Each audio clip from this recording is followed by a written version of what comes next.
Muy buenos días. Desayunamos este martes conociendo los datos del empleo en España. En el mes de marzo el paro ha caído en 49.000 personas según los datos facilitados por los Ministerios de Trabajo y Seguridad Social. El mercado laboral parece resistir y que no le afecta ni la inflación, ni los tipos de interés o las turbulencias del mundo financiero. A la espera de conocer los datos de la encuesta de población activa que el INE publica a finales de este mes, el Gobierno asegura que el balance del trabajo deja unos 206.000 nuevos afiliados con respecto al mes anterior y que se han creado 152.000 puestos más. La Semana Santa parece tirar del empleo y Moncloa tira de mentiras y de propaganda. Marzo suele ser un buen mes y la caída del paro es similar a la de otros años. Parecen buenos datos, pero más de la mitad de los contratos indefinidos del mes son a tiempo parcial o pertenecientes a esa modalidad de fijos discontinuos. Bruselas desmontaba hace unos días este camuflaje de Yolanda Díaz y cómo se han ocultado 1 millón de desempleos más. Lo dice Eurostat, la Oficina de Estadística de la Comisión Europea.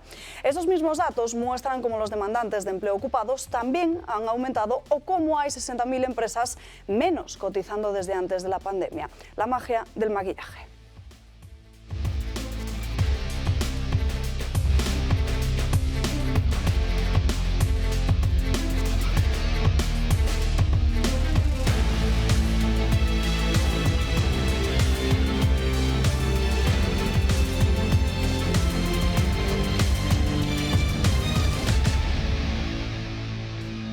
Martes aquí en Dando Caña con muchos asuntos de los que hablar y debatir. Saludamos a los invitados que nos acompañan hoy. Josep María Francas, muy buenos días. Muy buenos días. Pues mira, esta mañana por las televisiones poco sacaré porque lo del paro lo han comentado, pero con criterios divergentes.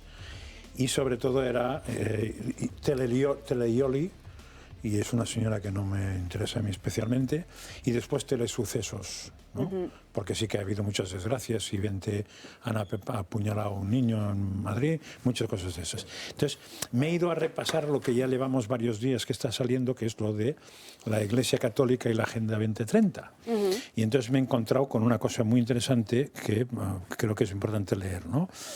Primero, que la Iglesia Católica no ha votado nunca la Agenda 2030, porque si bien en la ONU se votó, la persona el representante de la Iglesia Católica en la ONU no tiene voz ni voto. Tiene voz, pero no tiene voto, porque el Vaticano no es un miembro de la... con lo cual no pudo votar. Sí la ha votado, porque es el Evangelio. Isaac Parejo, buenos días. Entonces, exactamente... Recuerda, Isaac, las palabras de José Manuel García Margallo, que ayer estuvimos precisamente aquí con el exministro también hablando de la Agenda 2030. ¿Qué corte lo saqué yo? Por eso saco el tema. El corte lo saqué yo. Pues mira, Monseñor Auza, que es el observador permanente de Naciones Unidas, dice exactamente, eso es textual, ¿eh? Dice, hay muchas personas, supongo que él también, que piensan que la Santa Sede está completamente de acuerdo con la Agenda 2030. En realidad no es así, por supuesto. Y después explica que no voy a arear porque estaría 10 minutos explicando toda la historia.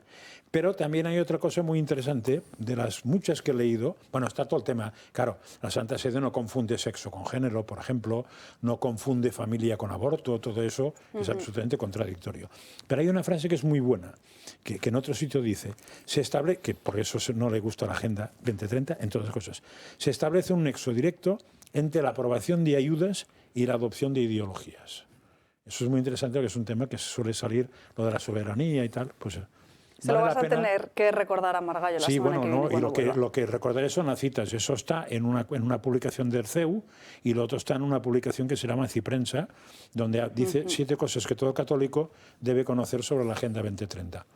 Es interesante que se sepa. ¿Ha vuelto Margallo entonces aquí? Sí, ayer estuvo, precisamente estuvimos debatiendo sobre esto. Tenía medio millón de visualizaciones. Y muchísimas críticas. El vídeo que subí yo, ¿verdad? Sí. Que le ponían a caer de un burro casi todas. Es que además estaba lloviendo pues el toro, yo estaba siguiendo la moción de censura a través del toro.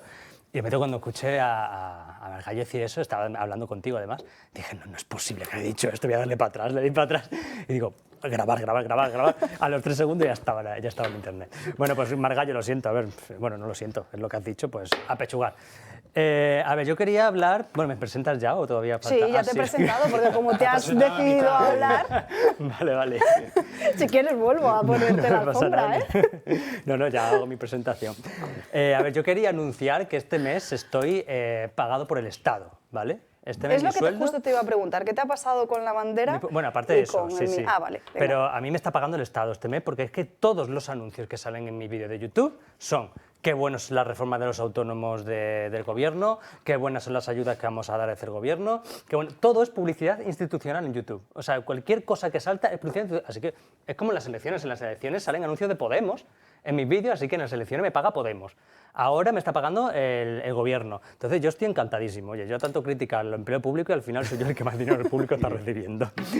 Y bueno, respecto a los datos del paro, a mí me parece maravilloso todo. ¿Por qué no convoca elecciones Pedro Sánchez? O sea, si el paro está bajando, ha bajado en 40.000 personas, la gente canta por la calle, está todo el mundo feliz, la inflación también ha bajado, es maravilloso. El CIS dice que gana. El CIS dice que gana, que es el líder mejor valorado de España. Por delante de Feijóo, de Abascal. Bueno, Abascal está en el subsuelo de las valoraciones, según peor que Ciudadanos. Ciudadanos. Peor que Ciudadanos y peor que, yo qué sé, del grupo mixto. Entonces, ¿qué hace Pedro Sánchez que no convoca elecciones? A lo mejor está intentando hacer sus cositas con Indra o algo así, no sé, en mi opinión. Y los fijos discontinuos, pues nada, pues seguimos con el circo de los fijos discontinuos, con ese millón o medio millón de empleados bajo la alfombra, que seguramente, lo más seguro, estoy convencido de que saldrán a flote en cuanto cambie el gobierno. En cuanto cambie el gobierno, abrirán la cremallera y serán, mira todos los parados que salen en cuanto cambie el gobierno. Eso es lo que va a pasar.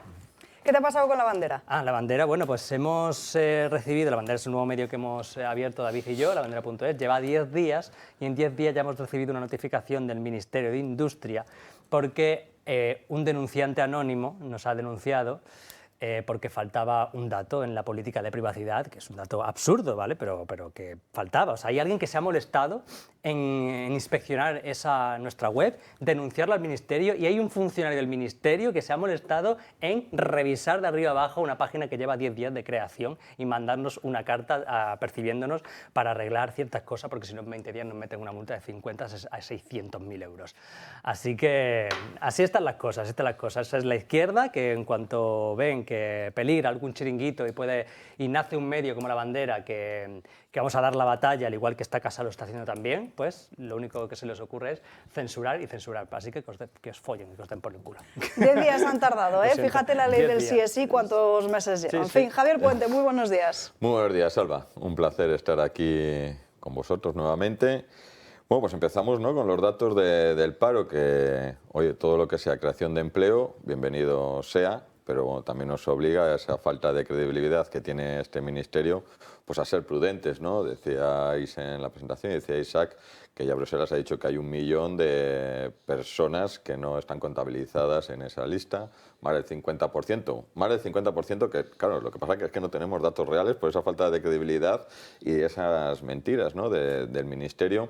De los contratos que se dicen fijos, hay constancia de que son realmente fijos discontinuos, temporales, que igual trabajan 1 hora, que trabajan 2 horas, y luego hay que hacerse muchas preguntas, ¿no?, también, y muchas afirmaciones, que es que somos el único país de la OCDE que no ha recuperado los datos prepandemia, o sea que ese optimismo al que nos intentan llevar pues no es real, ¿no?, y lo ves cuando estás tomando un café, esa falta de optimismo. Seguimos siendo el país de la Unión Europea con más paro global, más paro juvenil, más paro femenino, y luego en los 3 últimos años las familias han perdido, somos el país en el que más poder adquisitivo han perdido las familias, más de un 7% en los 3 últimos años dentro de la OCDE, o sea que también vamos a ser prudentes, pero como digo, todo lo que sea crear empleo y que las personas hoy puedan desarrollar su proyecto de vida y demás, pues hoy es positivo, lógicamente, y nos gustaría que fuese así, pero como digo, siempre siendo prudentes, porque a ver cuál es la realidad que subyace de todo ello cuando nos están mintiendo en todo tipo de datos.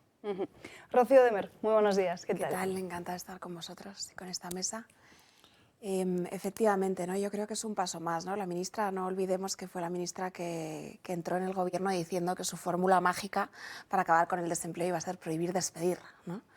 Y a continuación, pues bueno, hemos visto el blanqueamiento de la precariedad. Al final, el retoque laboral fue eso, fue el blanqueamiento de la precariedad, fue el denominar a la alta tasa de temporalidad, que es un problema existente en España y es un problema que se debe abordar, pues es abordarlo llamándolo de otra manera. Vamos a llamar a la temporalidad pues vamos a inaugurar una nueva modalidad de contrato que sea el contrato fijo discontinuo, y así efectivamente terminamos con la precariedad y terminamos con la precariedad.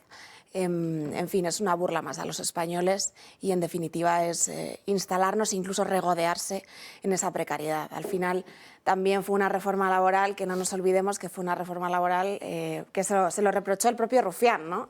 Pactada con Garamendi, pactada con la propia patronal, que es algo que ya te digo, reprochó al propio Rufián a Yolanda Díaz, ¿no?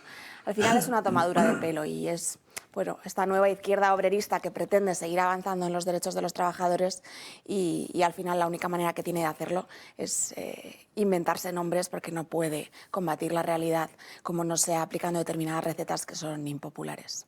Hablaremos de estos datos del paro, también analizaremos la inflación y la situación del ahorro de las familias que tenemos en España, pero antes hablamos de política y del escenario actual, porque en unos meses todo puede dar un vuelco, ya no solo en las elecciones generales, en el Congreso de los Diputados, sino también en las autonómicas y municipales del mes de mayo. Nos referimos a Ciudadanos, porque recordarán ustedes cómo hace apenas unas semanas Begoña Villacís estaba en el centro de la polémica por intentar coquetear con el Partido Popular.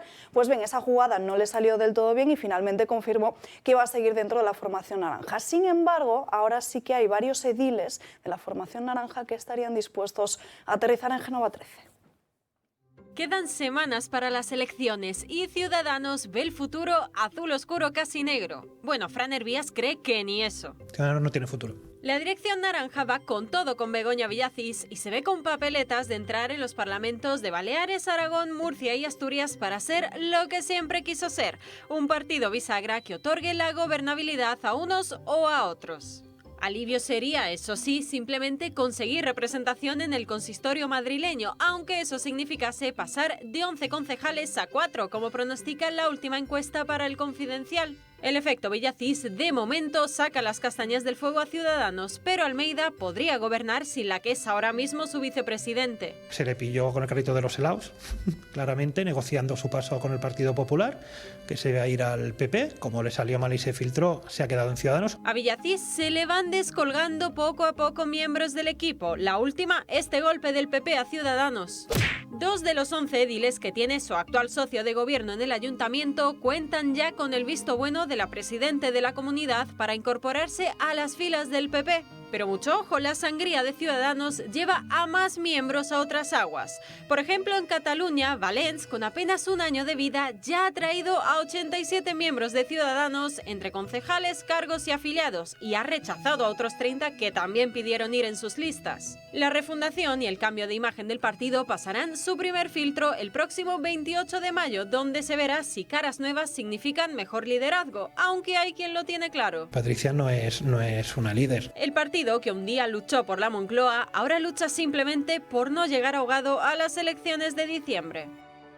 Bueno, pues parece que estos movimientos son un golpe de efecto de los populares a tan solo unas semanas de que dé comienzo esa campaña electoral. No parece que Ciudadanos vaya a salvar los muebles y sobre todo después de ese discurso que vimos de Inés Arrimadas censurando completamente al gobierno en la moción de censura y después votando en contra. Claro, el discurso fue buenísimo, probablemente de los mejores. Quizá con el de Iván, de lo mejorcito que hubo en cuanto a las... No la propuesta de la moción, que ahí no ya sería otra cosa, pero la votación fue contradictoria, pero en fin, contradictoria le va siendo mucho. Da la sensación de que en el momento que Albert Rivera se creyó con posibilidad de hacer el famoso sorpaso al PP, a partir de ahí se creyó lo que no era y la bofetada ya pues empezó y no va a acabar. Si no se muere ahora, se morirá en las siguientes elecciones, o sea, en eso es residual y probablemente lo peor que puede ocurrir en un partido de esos ahora es el daño que puedes hacer porque todos los restos de votos no puntúan para nadie si no llegas al porcentaje mínimo. Yo es que a mí un tránsfuga de Ciudadanos me merece la misma confianza que una persona que no le gustan las croquetas. O sea, es lo mismo, me parecen personas incluso despreciables.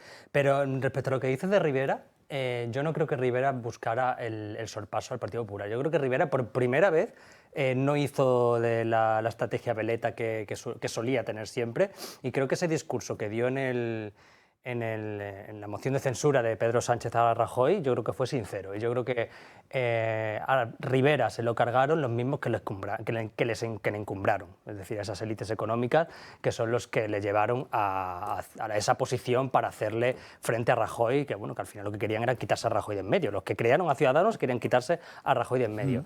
Y al ver que Rivera se negó a pactar con Sánchez, Rivera podría ser vicepresidente hoy en día, o sea, y lo rechazó. Y no creo que fuera, yo quiero presumirle bondad en ese sentido, yo no creo que fuera por querer sorpasar al Partido Popular. Yo creo sinceramente que Rivera sabía perfectamente lo que iba a pasar y de hecho se ha cumplido todo lo que dijo en ese discurso sobre la banda de Sánchez. ¿Os acordáis, no? Ese discurso sobre los independentistas, todo lo que contó ahí se cumplió.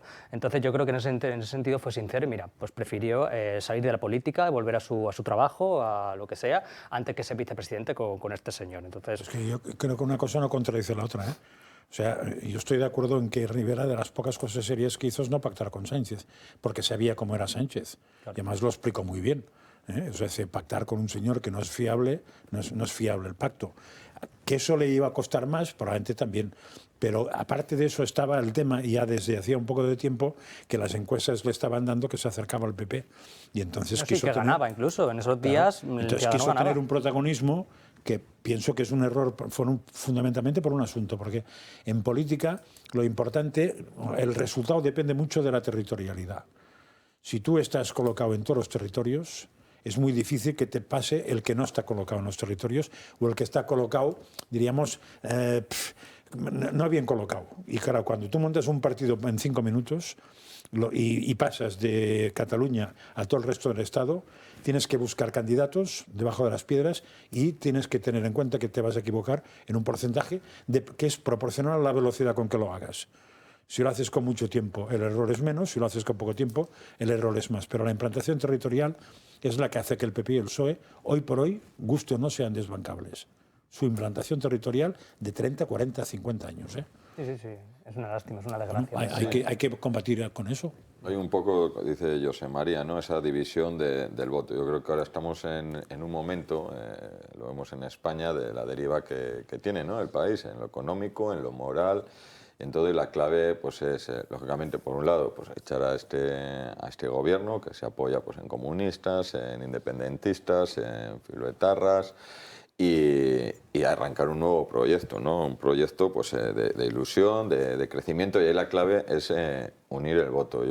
El hecho de que se divida el voto, en este caso por Ciudadanos, que puede hacer que los restos al final, pues que el centro derecha pierda diputados, pierda representación, y sobre todo yo vengo aquí de Cantabria y como senador por Cantabria, en las provincias, en 25 provincias en las que, por ejemplo, se eligen 5 diputados, esos restos hacen que a pocos votos que pierdas, pues que no llegues a conseguir el diputado que te falta, ¿no? Sobre todo en las provincias pequeñas se hace muy notable cuando se divide el voto. Yo creo que si hay aquí votantes de Ciudadanos, que vemos la representación que tiene y que, aunque no coincidan en el 100% del programa del Partido Popular, yo soy senador por el Partido Popular y, lógicamente, pues igual que con tu mujer, no estás al 100% de acuerdo, nadie está al 100% de acuerdo con su partido y gracias a Dios, ¿no? O sea, que esa diversidad pues hace que, oye, pues que hagamos un programa más amplio y que podamos gobernar para todo el mundo y atender a todo el mundo, pero a aquellos que tengan dudas y que les invito a unir el voto, aunque sea un punto en concreto el que no les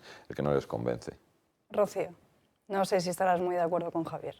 Bueno, yo, no, sobre Ciudadanos, la verdad que voy a ser honesta. Yo creo que fue la constatación de muchas cosas, ¿no? Por un lado, es verdad que yo creo que por no faltar a la verdad, habría que decir que Ciudadanos surgió en un contexto en el cual se vio un vacío en un lugar en concreto que era Cataluña. Y era un vacío, pues, de un discurso para todos, ¿no? O sea, un contexto de sectarismo en el cual pues, no había liderazgos que pudieran afrontar ese sectarismo que existía en Cataluña. Yo creo que al final pues, Ciudadanos tuvo un papel ahí muy importante, tuvo un papel en el cual además pues mucha gente se atrevió a decir y a hablar en un sitio en el que estaba vetado hablar, en el que estaba vetado poner una bandera en tu balcón, en un lugar en el cual pues, la libertad política pues, prácticamente no existe. Lo que pasa es que, bueno, pues luego, efectivamente... Y ganó las elecciones. Y ganó las elecciones, bueno, hasta que... Eso es un milagro, ¿eh? Sí, no, o sea, que yo creo que tampoco hay que quitarle valor a lo que Ciudadanos... La victoria más inservible de la historia. A lo que Ciudadanos fue. Ahora, sí es verdad que luego, ¿qué haces con ese patrimonio político que has creado, ¿no? A priori también es la constatación de que el bipartidismo en España pues, se ha terminado, ¿no? Que llega un momento político en el cual pues, muchas cosas han cambiado y las soluciones antiguas a los problemas modernos no están sirviendo y por lo tanto han surgido pequeños partidos políticos, cada uno con su devenir, y Ciudadanos al final, pues eso, ¿qué hizo con su proyecto político? Aparte de querer abrirlo al resto de España, lo cual pues está muy bien, pero ¿cómo lo abres al resto de España? Y al final fue una opción política que por un lado fue una bisagra, efectivamente, por un lado fue esa veleta que todo el mundo dice, ¿no? Que al final no se sabía muy bien votar a Ciudadanos qué significaba, porque no se sabía a quién iba a apoyar en definitiva, y yo creo que eso al final pues a los españoles les acabó haciendo dudar muchísimo. Al final, si apoyamos a una opción como esta, pues no sabemos si va a apoyar a Sánchez o va a apoyar al Partido Popular.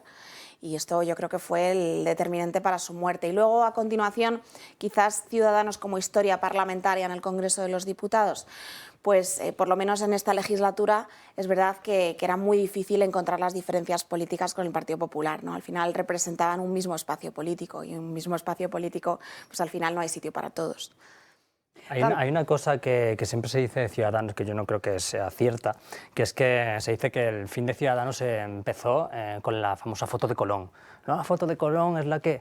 La foto de Colón fue un mes antes de que Ciudadanos sacara 57 escaños. Es que eso se repite muchísimo y es mentira. O sea, fue el mejor resultado de Ciudadanos fue después de la foto de Colón. O sea, esos 10 escaños que al final sacó el 19 de noviembre, o sea, el 10 de noviembre, perdón, del 2019, evidentemente fue por la campaña absolutamente brutal por todos los medios de comunicación, de desprestigio por parte de, pues eso, de los mismos que lo encumbraron, lo vuelvo a decir. Y luego también yo creo que sobre Ciudadanos hay también que extraer lecciones, ¿no? Lecciones en el sentido de que los votos de los españoles no pertenecen a nadie, ¿no? Que cada partido político, incluido el que yo represento hoy aquí, son endebles, ¿no? Tienen esa debilidad de no traicionar al proyecto que representas y a la confianza que estás pidiendo. Entonces yo creo que es una lección para todos los políticos en general. Luego seguiremos hablando de política, y también de Yolanda Díaz, que creo que hay alguno en la mesa que tiene ganas de hablar del proyecto de Sumar. Otros, como Francas, están un poquito más, se llama fumar, más cansados. Luego hablaremos de ello. Antes nos vamos a ir a una pausa de publicidad. Les recuerdo que estamos en Semana Santa y que pueden disfrutarla aquí, en El Toro Televisión. Desde mañana, a partir de las 9, le estaremos emitiendo de distintas procesiones. A las 9 de la noche, la del Santísimo Cristo del Prendimiento de Cartagena.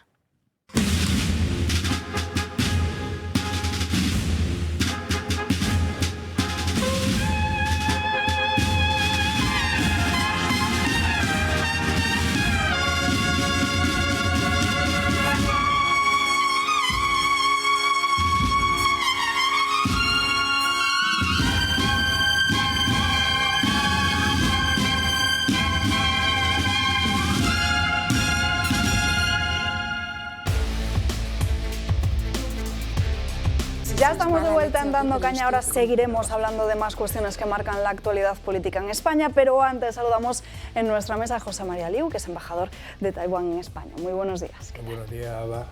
Bueno, ¿cómo es en la actualidad la situación del estrecho de Taiwán? ¿Continúa existiendo el riesgo de un conflicto militar? Después de lo vivido en Ucrania y tras las represalias de China por la visita de Nancy Pelosi a Taiwán, el riesgo de guerras en el estrecho de Taiwán sí existe. China acaba de anunciar en su Asamblea Popular Nacional, clausurada el pasado 13 de marzo de este año, precisamente un aumento de presupuesto militar de 7,2% hasta los 211.000 millones de euros, 11 veces más que el presupuesto militar de Taiwán. Y ante esta posibilidad, nosotros no debemos solo preocuparnos, sino prepararnos, es decir, mejorar nuestras capacidades de combate defensivo y las capacidades de combate asimétricas con el fin de responder a las provocaciones militares de China.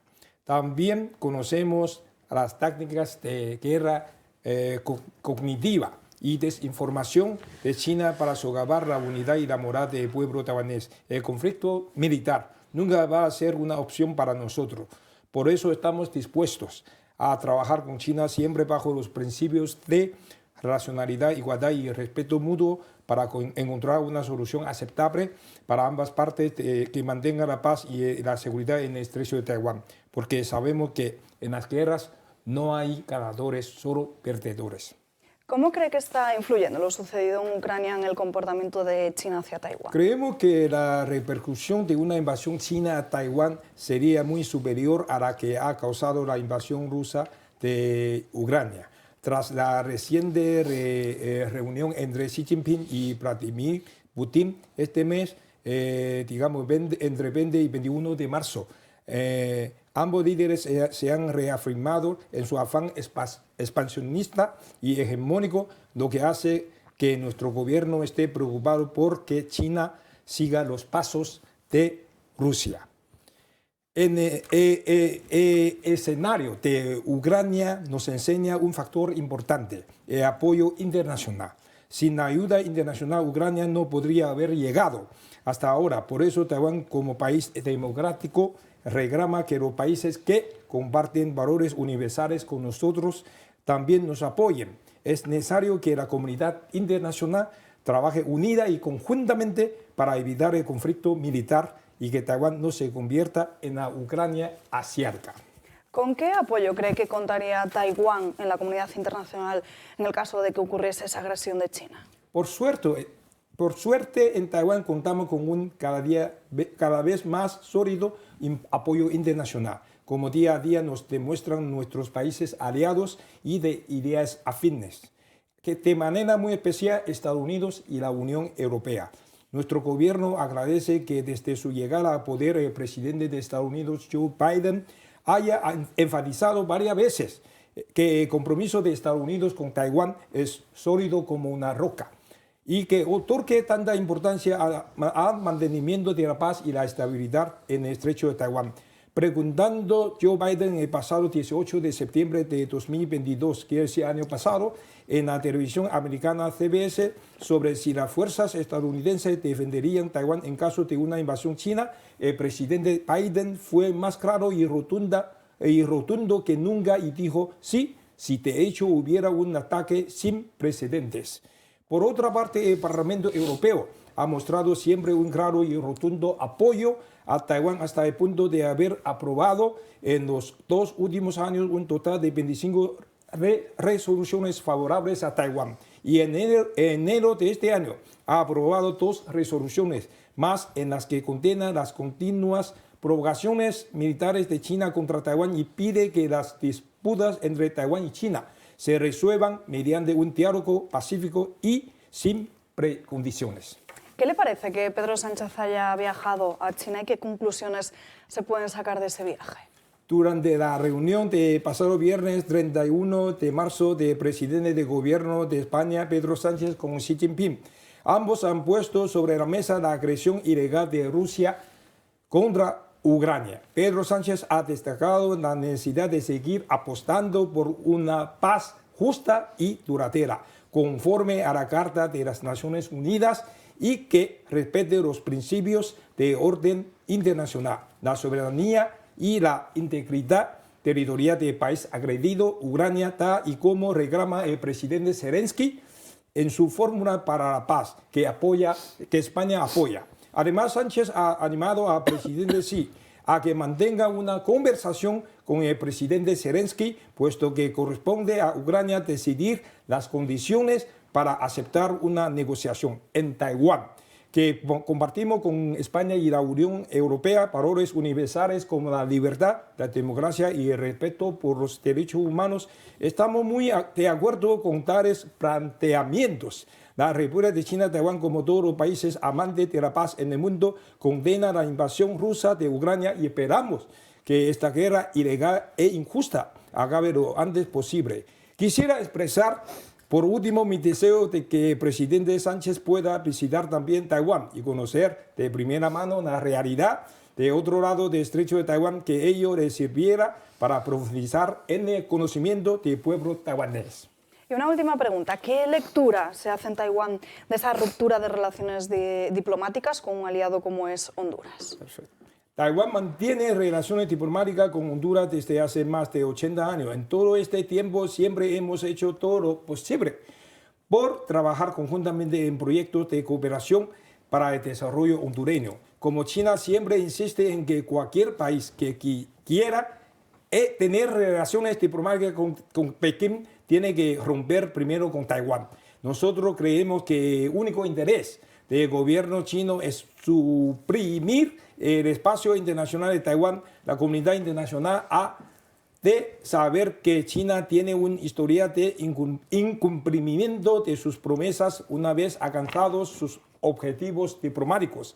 Cuando las acciones de Pekín no concuerdan con sus palabras, los países beneficiarios corren el riesgo de quedar sumidos en trampas de deudas.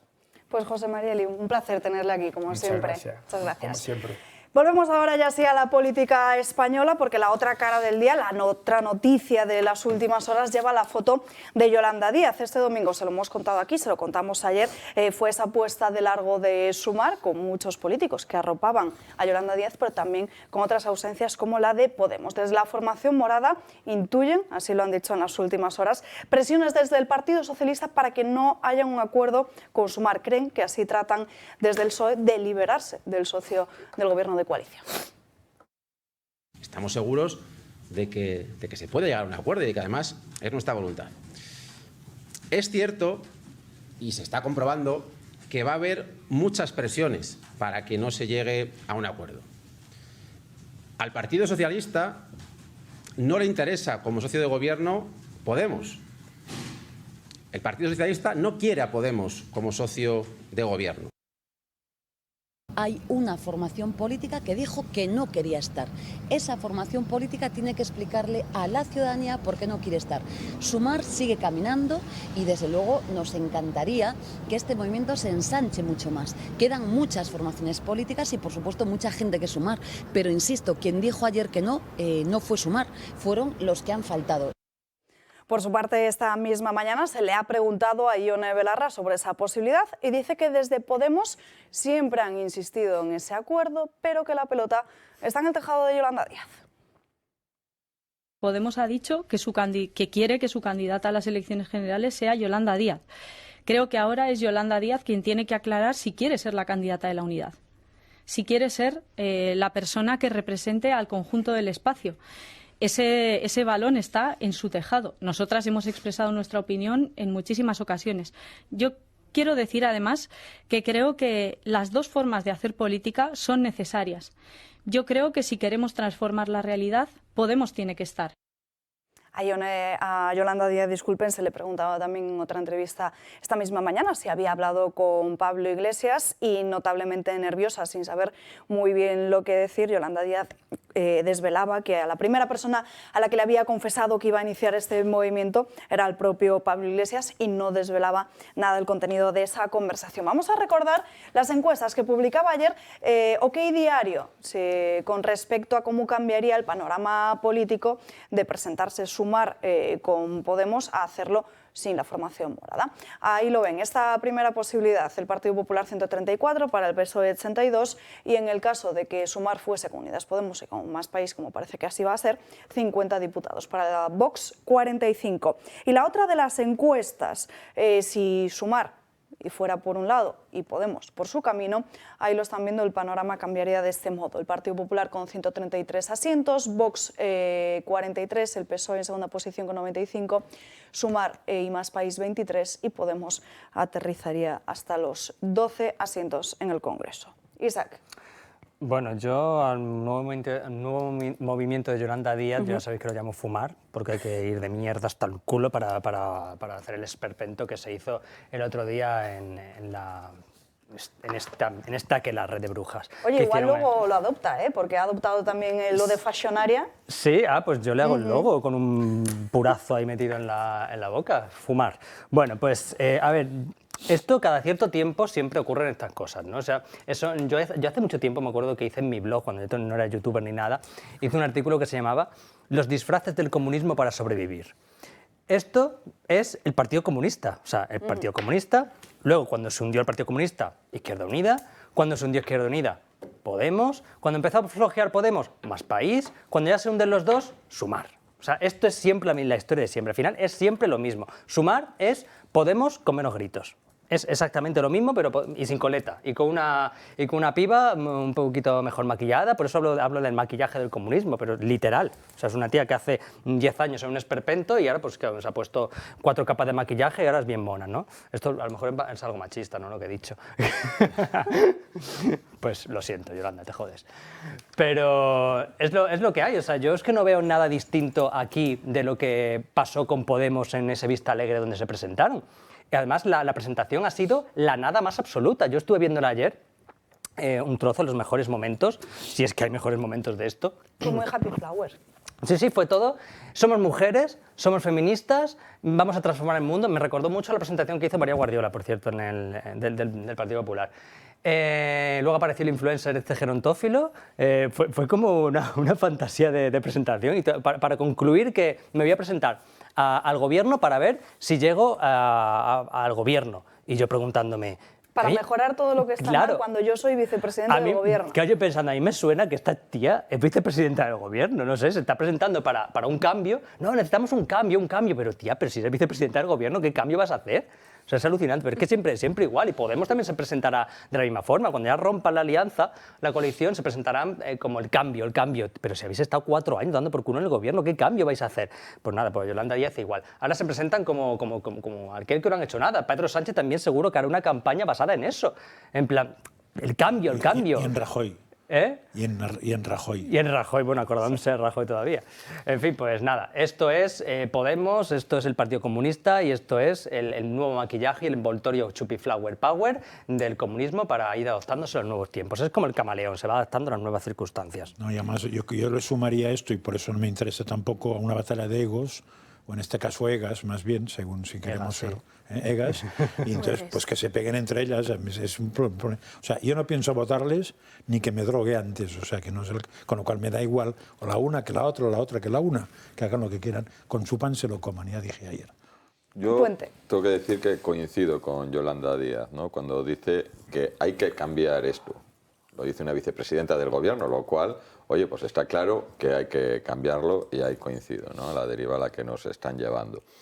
Dicho lo cual, al final el proyecto Sumar pues es un proyecto de eslogans baratos y viendo que se hunde Podemos, pues para sustituir a Podemos, ¿no? Yo creo que la verdadera suma que preocupa a los españoles es la suma de la cesta de la compra y que para nada preocupa este tema, que los problemas son muchos otros, hablábamos antes, cómo crear empleo, cómo reducir trabas administrativas, cómo apoyar a los jóvenes, cómo avanzar en este país para crear una transformación digital, cómo mejorar nuestra imagen de cara al exterior, porque o sea, que tengamos a la vicepresidenta del gobierno, aquella que se dedica, en teoría, a crear empleo y a la línea de trabajo, que esté haciendo bolos por toda España con este proyecto, con estas escenificaciones, con estos, como digo, eslóganes fáciles, ¿no?, y baratos que siempre hemos oído, y que la vicepresidenta, la verdad es que llama la atención, cualquiera que lo vea de fuera, y cómo que la vicepresidenta del gobierno que está gobernando dice que España necesita un cambio y que requiere un cambio. Es que es totalmente surrealista, nada que lo analices, vamos. Pero lo estamos diciendo desde el domingo y también desde hace unos cuantos días. Al final Yolanda Díaz es alguien con mucho eslogan y muy poco fondo, solo basta ver ese acto de presentación de Sumar, pero yo tampoco infravaloraría el proyecto en sí, porque sí que es cierto que hay mucha gente joven que se podría tirar al voto a Sumar en vista de tal y como está la izquierda y después de todo lo que ha hecho Podemos, Rocío. Hombre, el intento es ese, es que les voten, y yo creo que ahora mismo es más bicho peligroso Yolanda que no el propio Iglesias ahora mismo. Ahora, y es que siempre me olvido cuando hablo de ella, pero quiero recordarlo, que en la foto faltó Mónica Oltra porque fue de las que apoyaron a Yolanda en su primer partido. En cambio no faltó Mónica García. Lo digo porque la gente que vaya a votar, que sepa que va a votar un proyecto que encantaba a Mónica Oltra, que tuvo que desaparecer por las cosas que hizo tan feitas, pero que sigue con Mónica García, que es otro bicho. Que Mónica García debería desaparecer por las cosas tan feitas también que ha hecho. Que ella misma ha pedido la dimisión por esas cosas, pero que todavía pero sigue, no se ha ido. sigue en la foto, Natal García. Rocío. Bueno, Sumar, esta es la batalla campal que hay ahora mismo, la nueva batalla campal, ¿no? De vez en cuando salta una en la extrema izquierda, bueno, lo que se llama ahora la extrema izquierda en España, y bueno, esta es la nueva. en torno a un movimiento que se llama Sumar, la ha definido muy bien además Isaac. Y bueno, yo la verdad que el primer foco que quiero poner es a quién le interesa la promoción de Sumar, porque es verdad que hemos asistido a una cobertura mediática absoluta, ¿no? Nosotros, porque estamos acostumbrados a que los medios nos traten mal y ya casi que no nos importa, ¿no? Pero esas supuestas 3.000 personas que había reunido Yolanda Díaz en un auditorio en el que aparentemente el aforo máximo son 1.000 personas, ¿por qué le dan cobertura a los medios de comunicación, la cobertura que le están dando, ¿no? Esta es la primera pregunta. Luego, la segunda de las cuestiones es la que decía Isaac también. ¿Qué cambio? ¿Tú no eres vicepresidenta del Gobierno de España? ¿Qué cambio quieres traernos? ¿Qué cambio nos prometes? ¿De qué estamos hablando, no? Es más, la propia Yolanda Díaz, además, la semana pasada en realidad era la presidenta de España, porque Sánchez estaba fuera, o sea que en realidad en funciones era ella la propia presidenta de España. Pero es que es la vicepresidenta del Gobierno que ha soltado a 800 violadores a la calle. ¿Qué protección a las mujeres? ¿Qué nos estás prometiendo? Que es algo que yo creo que no tenemos que dejar de hablar, que no tenemos que dejar de poner el foco en que este gobierno que tanto dice prometer a las mujeres y proteger a las mujeres es el gobierno que ha beneficiado a 800 violadores y pedrastas, con perfiles muy peligrosos, según los informes de los propios servicios penitenciarios. Que es que no podemos olvidarnos de esto, no podemos olvidarnos que es la vicepresidenta que ha ocultado al 500.000 de parados, diciendo que ha mejorado las condiciones de los trabajadores, pero que en realidad está ocultando a 500.000 de parados. Es la vicepresidenta que sube las cotizaciones a los más vulnerables, que sube las cotizaciones a los autónomos, que están ahogados todo el día prácticamente. Es la vicepresidenta que ha aumentado la pobreza en España hasta índices como las últimas valoraciones que encontramos en los últimos informes, 13 millones de españoles en riesgo de pobreza. Es la vicepresidenta del Gobierno que ha aumentado la inflación, que es el impuesto a las clases populares, que es el impuesto a las clases medias, que es el impuesto a los más vulnerables.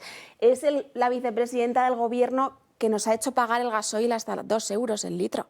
Es la vicepresidenta del Gobierno que ha destruido España, tanto en la fragmentación y en los pactos con los partidos separatistas, como en la destrucción desde el punto de vista internacional con la pérdida de la soberanía. Es la vicepresidenta del Gobierno que ha prohibido a los españoles explotar y explorar nuestros propios recursos.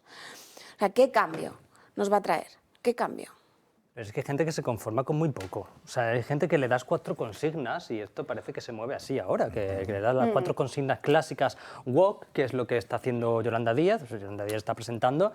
Bueno, dices, ¿qué ofrece Yolanda Díaz? Yolanda Díaz ofrece su coño moreno. O sea, literal, ofrece ser mujer.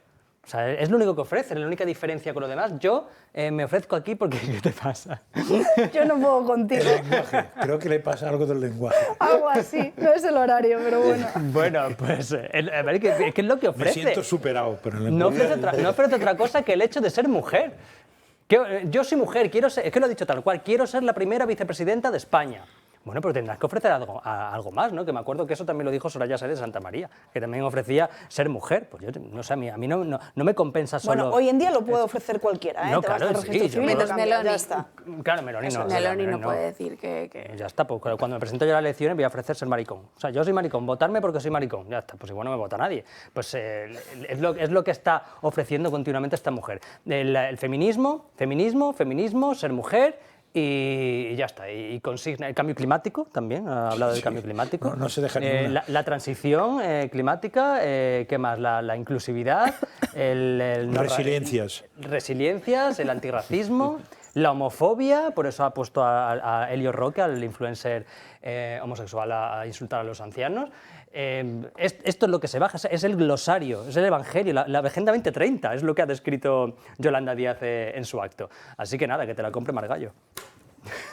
Y hablando de Yolanda Díaz y de este proyecto de Sumar, muy polémica la portada, la edición impresa del diario El Mundo de hoy. Ahí lo van a ver. Una foto entre Pablo Iglesias y Yolanda Díaz, que además sí que avisan que es una imagen creada con la inteligencia artificial. No es que hayan reaparecido los dos juntos hace unos días. Parece real y actual, pero no. Está creada con esa inteligencia artificial, tal y como avisan. Pero estaba sin pilas ya la inteligencia artificial. Preguntan, una foto imposible, al mismo tiempo que aseguran que esta imagen ha sido creada tras usar diferentes diferentes programas de inteligencia artificial. Pero no es la única imagen que se revela en este artículo. Van a ver a otras imágenes más. Aquí tienen a Yolanda Díaz y a Pablo Iglesias compartiendo unas cañas solo unas horas después de que lanzaran esa candidatura. Esta es la imagen que hay en la portada, pero además también esta inteligencia artificial ha creado a Alberto Núñez Feijóo y a Pedro Sánchez juntos sonrientes, y la última de ellas, que es la más curiosa o graciosa, depende cómo lo quieran ver. Pablo Iglesias con Santiago Abascal y además el ex líder morado con un cierto toque femenino. Bueno, no sé yo si viendo los peligros de la inteligencia artificial, si esta portada del Mundo es lo más responsable o la mejor de las prácticas periodísticas. A mí no me gusta. Han sacado eso en la portada del Mundo. Sí. No, ¿Pero todas las fotos? No, la portada en sí era la foto inicial que hemos mostrado, y luego en el interior del artículo aparecen todo el resto de imágenes. Avisan, hay un Sí. reglamento que avisa. Pero, a ver, yo no sé esto penal jurídicamente cómo se puede catalogar, pero es evidente, es muy peligroso eso. Primero porque la gente desgraciadamente no lee todas las cosas, con lo cual esta portada, el 80, no sé, o el 60 o el 43,2% de la gente que la vea la dará por buena, sin más. Con lo cual es una inducción a la mentira. Ahora, eso es penable, no tengo ni idea. Yo creo que moralmente no lo haría. Pero yo no entiendo tampoco el escándalo que está viendo con las inteligencias artificiales, cuando esto se ha hecho toda la vida con Photoshop. O sea, es que toda la vida este tipo de montajes se han hecho con Photoshop, incluso más conseguidos que este. Entonces yo no entiendo ahora el escándalo. No, las inteligencias artificiales, yo te lo juro, yo he hecho montajes de estos con Pablo Iglesias y Pedro Sánchez besándose en los morros, lo he hecho yo con Photoshop, totalmente realista, y no me ha hecho falta ninguna inteligencia artificial. Entonces esto se ha hecho toda la vida. Ahora que se quiera dar publicidad, que como se está haciendo a distintas empresas que se dedican a esto, pues creo que es lo que está ocurriendo, pero esto no es nada nuevo. Pero una cosa es que lo hagas en cierta clave de humor y otra es que al final, para una portada de un periódico, metas una noticia así. A eso me refiero, que una cosa es la clave con la que lo haces, pero que esto también lo podías hacer con Photoshop en esa clave para intentar engañar. Sí, pero no parece tan realista. Lo que pasa es que igual con Photoshop lo máximo que podías hacer eso, y probablemente con inteligencia lo mínimo que puedes hacer es eso. Sí puede ser. ¿Sabes? O sea, que vete a saber dónde estaremos dentro de 15 días. Ahí hay un tema, el tema de inteligencia artificial, y aquí es un tema que me toca, ¿no? Porque llevo el tema de transformación digital y voy metido en todo el tema de tecnologías. En el Senado nosotros hicimos durante 2 años, estuvimos trabajando un documento para unificar el tema legislativo, ¿no? De que la inteligencia artificial, temas de ética, de cómo se programan esos los algoritmos, y luego todo eso, temas de privacidad, de los datos, o sea, una serie de respuestas que hay que dar con los avances que está teniendo la tecnología, que por un lado está muy bien, de cara a ayudar a la sanidad, de cara a educación, de cara a la productividad, de cara a empleo, de cara a futuro, tiene una parte súper positiva. Y luego está esta parte de inteligencia artificial, sobre todo lo que hemos visto últimamente. Ese documento lo presentamos en septiembre en la OCDE para intentar que todos los países estuviesen de acuerdo, porque claro, si hay países que se saltan todo el tema ético, todo el tema privacidad y demás, pues estamos en una desventaja competitiva muy importante. Entonces lo que queremos o lo que debería ser es que todos estuviésemos alineados. ¿Qué pasa? Que eso, con las nuevas soluciones que han salido de ChatGPT y todo lo que estamos conociendo los últimos meses, ese documento que presentamos en septiembre no vale absolutamente para nada. Y como bien dice José María, coincidía con Isaac, ¿no? Pero eso es lo mínimo que puede hacer. ¿Qué pasa con la inteligencia artificial de ahora? Que cualquiera que no tiene ni idea de tecnología entra a ChatGPT y en 30 segundos tiene un documento de cualquier tema con las palabras que quiere y en el texto que quiere. Quiero que tenga el texto como si lo escribiese un niño de 12 años y te lo pone de 12 años, como si lo escribiese no sé quién y te lo escribe como si lo escribiese no sé quién, pero eso es simplemente a nivel de texto, pero es que ese texto tú lo pones en otra aplicación que tiene tu voz, que simplemente con 9 segundos que escuche tu voz ya luego parece que eres tú tal cual, y ese mismo texto te lo manda a un audio de radio con tu voz y que nadie sabe distinguir si eres tú o ha sido la aplicación en la que lo ha elaborado. Pero voy más allá, es que eso lo metes en una aplicación de inteligencia artificial que genera vídeo y con 4 segundos cualquiera de nosotros que estamos aquí, que hoy en el programa cualquiera coge tu imagen hablando y gesticulando y ese texto te lo pone como si yo lo estuviese diciendo aquí y no eres capaz de distinguir si lo estoy yo diciendo realmente o ha cogido un texto del que te ha creado cualquier otra aplicación o directamente de un documento, ¿no? Entonces yo creo que, y eso al final se distribuye a un grupo de WhatsApp de miles de personas en redes sociales y nadie sabe si realmente eres tú, que puedes estar diciendo una auténtica burrada, o no eres tú, pero ya queda en el aire, ¿no? A mí me parece, utilizado bien, como todo, muy bien, por todas las ventajas que puede tener, pero es complicado. Cuando se usa sin ningún tipo de restricción, sin ningún tipo de penalización, ojo, ¿no? De hecho, haya pero salido además, ya Elon Musk y los líderes diciendo, oye, esto hay que frenarlo un poco, porque hacia dónde ¿hasta lleguemos... qué punto estamos llegando de poner en valor nuestro trabajo? Porque al final parece que esto de la inteligencia artificial solo es algo a lo que se le da bombo en los medios de comunicación, y a mí el otro día me pasaba estar con el novio de una amiga mía que tenía que hacer un artículo y me decía, pues métele 4 datos al chat GPT y que te lo haga él. Y al final esto afecta sobre todo de cara a las nuevas generaciones que estén por venir, porque después de esas leyes de educación que están sacando y esa falta de cuestionar todo, no van a premiar el esfuerzo en ningún caso. Bueno, claro, de cara a la educación es un tema que hay que, lógicamente, mirar o hacer los exámenes orales. O sea, mi mujer es pues los profesores no se van a dar cuenta de que están usando la inteligencia artificial. Porque es, además, no puedes detectar si está copiado o no, porque hace versiones... Bueno, seguro algo saldrá. Yo me acuerdo cuando los alumnos, me incluyo también, pues cogemos la Wikipedia, el Rincón del Vago, etcétera, y al final salió un sistema para los profesores para que metieran el examen ahí y te dijera si lo habías cogido el Rincón del Vago o tal. Entonces yo creo que al final la tecnología siempre se superpone y siempre avanza, y si sale una cosa, pues saldrá la contraria para amortiguarlo y para equipararlo.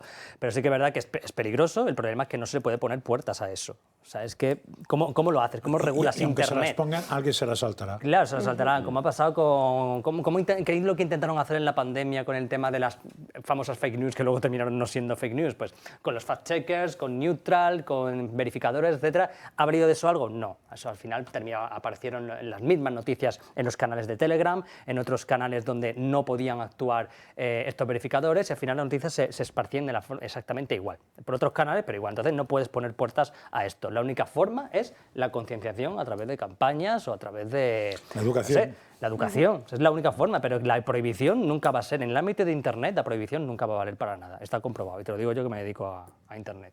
Y he sido censurado muchas veces.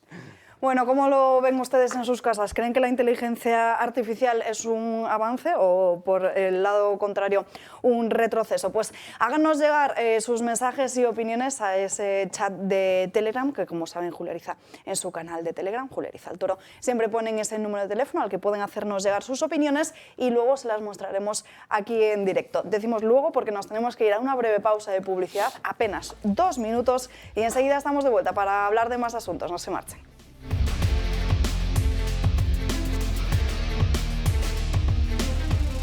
Ya estamos de vuelta en Dando Caña, seguimos hablando de más asuntos y seguimos fijándonos en los ministros del Gobierno. Se lo hemos contado en los últimos días. María Jesús Montero, 24.000 euros a renovar por completo la cocina de su residencia, que es gratis, pagada por todos ustedes.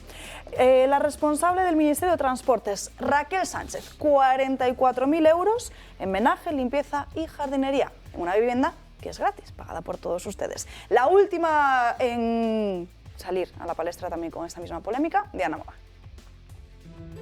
El gobierno de Pedro Sánchez pasará a la historia, además de por su inestabilidad, por el derroche de sus miembros en gastos personales. Decoración, mobiliario, cocinas nuevas, limpieza o jardinería son algunos de los caprichos de los ministros del Gobierno para sus casas oficiales, con todos los gastos pagados. Encargos todos ellos pagados con dinero público. La ministra de Ciencia, Diana Morant, por ejemplo, se gastó en solo 6 meses 125.000 euros en decorar y reformar su vivienda de titularidad pública. La exalcaldesa de Gandía, con una declaración de bienes modesta que no supera los 18.000 euros entre ahorros y bienes personales, no paga ni alquiler ni gastos y tampoco tuvo que desembolsar un euro por esta cuantiosa reforma. Otra ministra que tampoco se priva de comodidades es María Jesús Montero. La ministra que más ha subido los impuestos se gastó 24.000 euros en instalar una cocina nueva en su vivienda ubicada en una zona privilegiada de Madrid y por la que tampoco paga renta o calefacción. También la ministra de Transporte, Raquel Sánchez, puso a punto la vivienda que heredó de José Luis Ábalos. Entre ella y su predecesor en el cargo se gastaron 130.000 euros en el servicio de limpieza del inmueble, que Sánchez remató después con la adquisición de menaje y servicio de jardinería. Muy sonada fue también la adquisición de interior de una cinta de correr por 2.800 euros para que el ministro Marlaska practicase deporte en el interior de su vivienda oficial. La respuesta de Moncloa ante estos escándalos ha sido ocultar que ministros disfrutan de casa pagada y viven con gastos sufragados. Además de los ya mencionados, también consta que Yolanda Díaz, Miquel Iceta y José Manuel Álvarez hacen uso de esta prerrogativa. Y además de estas viviendas, todo incluido, en el que se siguen gastando más dinero en hacer reformas que seguramente no necesiten, fíjense lo que publica el diario Voz Populi en su portada esta misma mañana. El ministro de Universidades, Joan Subirats, gasta 6.500 euros en agua mineral y en las plantas de su ministerio. Ha licitado 2 contratos para abastecerse, como decimos, de ese agua y también de cuidar las plantas ornamentales de sus despachos. No sabemos, eso sí, si esos gastos son del todo necesarios. Que sí nos hace cuestionarnos el gasto político que tenemos. Sí, pero antes con esos comportamientos personales se hablaba de nuevos ricos. Ahora no sé de qué se debe Pues hablar. sí, lo mismo, ¿no? Bueno, pero por lo menos ese dinero va a seres vivos, que son las plantas, y va a crecer y sintientes. ¿Cómo? Seres sintientes. Seres sintientes, o no sintientes, o gestantes, no gestantes, pero bueno, es algo que va a la naturaleza. O sea, aquí tenemos 500 millones de euros que van a una señora que no sabemos qué hace. Bueno, estudios de género o encuestas para ver cuántas personas no binarias hay en España. Entonces, a mí me parece más grave el dinero que se lleva el Ministerio de Sanidad que se lo lleve una planta, sinceramente, que al final la función es la misma. Bueno, la planta por lo menos aporta oxígeno. La planta es una función natural. Irene Montero lo gasta. Puente.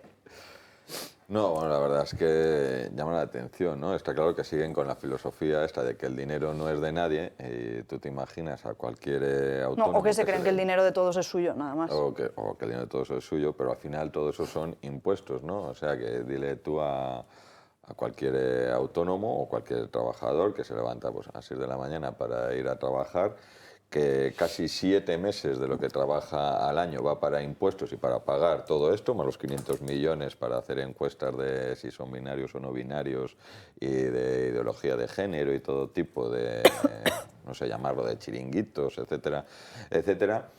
O que escuchen esto, ¿no? O sea, 125.000 euros en muebles para un piso. O sea, cuando la gente no tiene ni para pagar el alquiler aquí en Madrid, los jóvenes desempleados.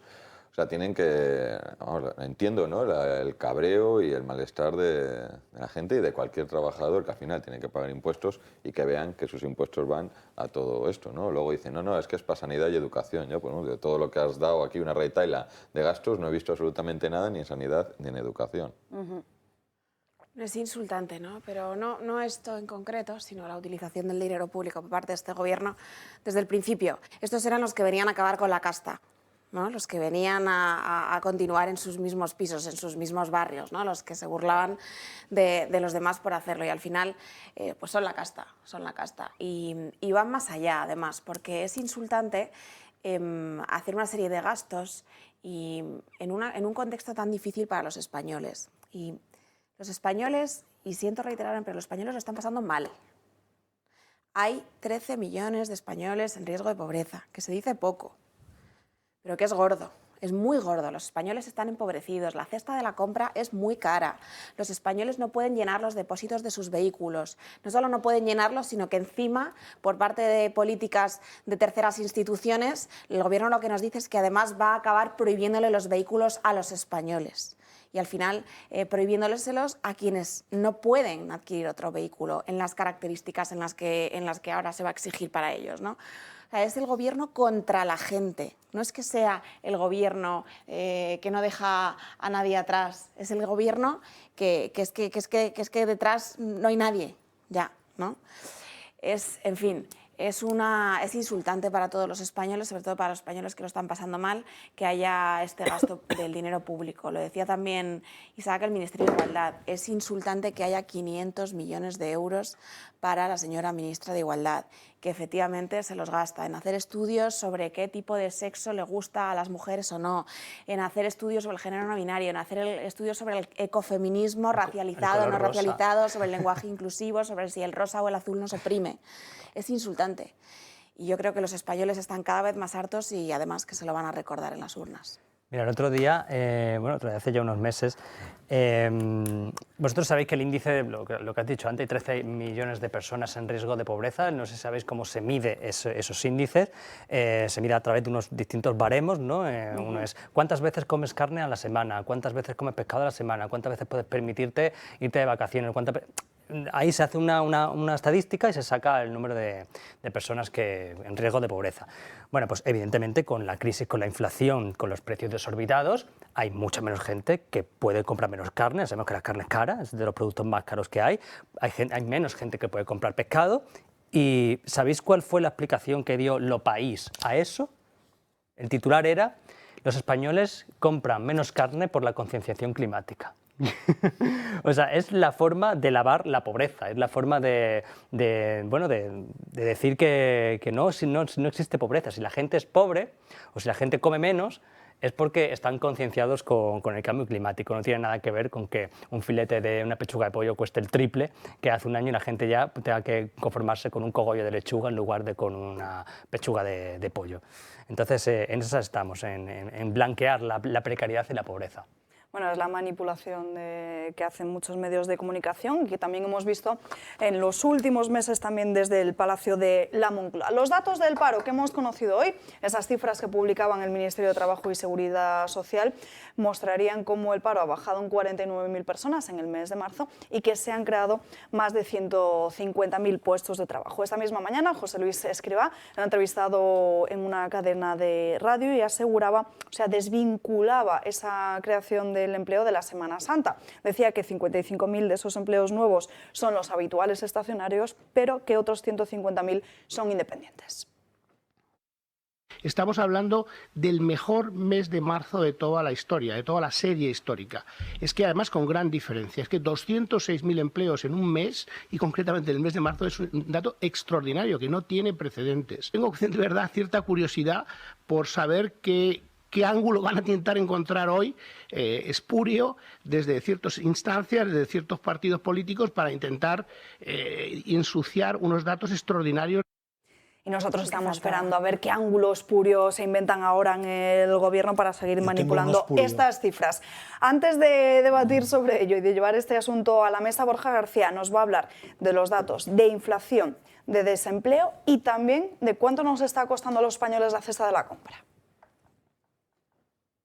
El Eurostat acaba de publicar los datos de inflación del mes de marzo, donde la subida de los precios en la eurozona se coloca en el 6,9%, mientras que España se queda en el 3%. Sin embargo, el gobierno de la mentira se esfuerza y mucho en ocultar algo muy relevante, y es que la inflación es acumulativa.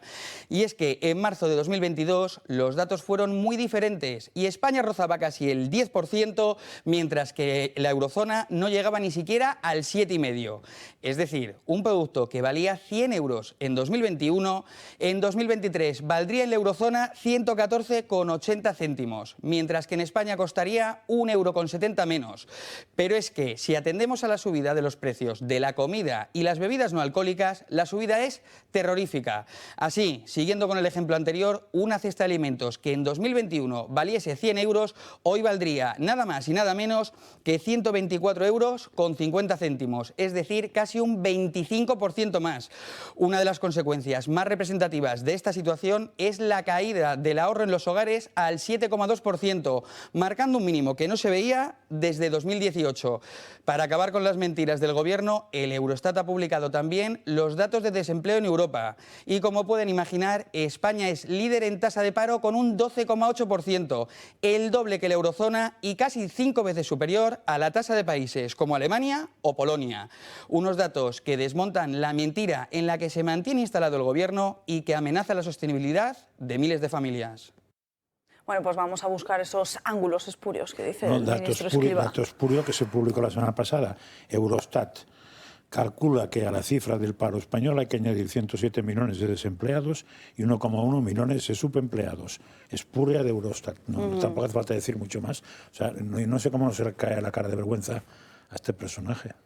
No, y lo que dicen, el resumen que ha hecho David está bien claro, ¿no? Que al final son cifras, son números, pero es verdad que te intentan aparecer cuando la inflación sube un 3%, ya, pero es sobre lo que ya había subido, ¿no? Y que te intentan vender como que ha bajado. Es como si digo, no, yo el año pasado engordé 5 kilos y este año he engordado 1, lo cual he adelgazado 4. No, has engordado 6 en total. No me vengas con milongas, ¿no? O sea, si el año pasado ha crecido la inflación un 10 y este año un 3, no es que haya bajado 7%, no, es que ha seguido subiendo sobre el 10% de antes. Lo que pasa es que te lo intentan vender de una manera con titulares totalmente pues falsos o engañosos, que no son para nada la realidad. Pero bueno, luego cuando ves las hojas Excel y ves las cifras, bueno, pues queda claro cuál es la realidad, ¿no? Los números ahí al final no te mienten, salvo que camufles esos datos que hablábamos de los fijos discontinuos, Javier, y que en Bruselas todas las televisiones han dicho que la inflación ha bajado. Todas han titulado así. Es que yo estoy harto, tío. Pero es que es falso. Es el ejemplo que te he puesto, ¿no?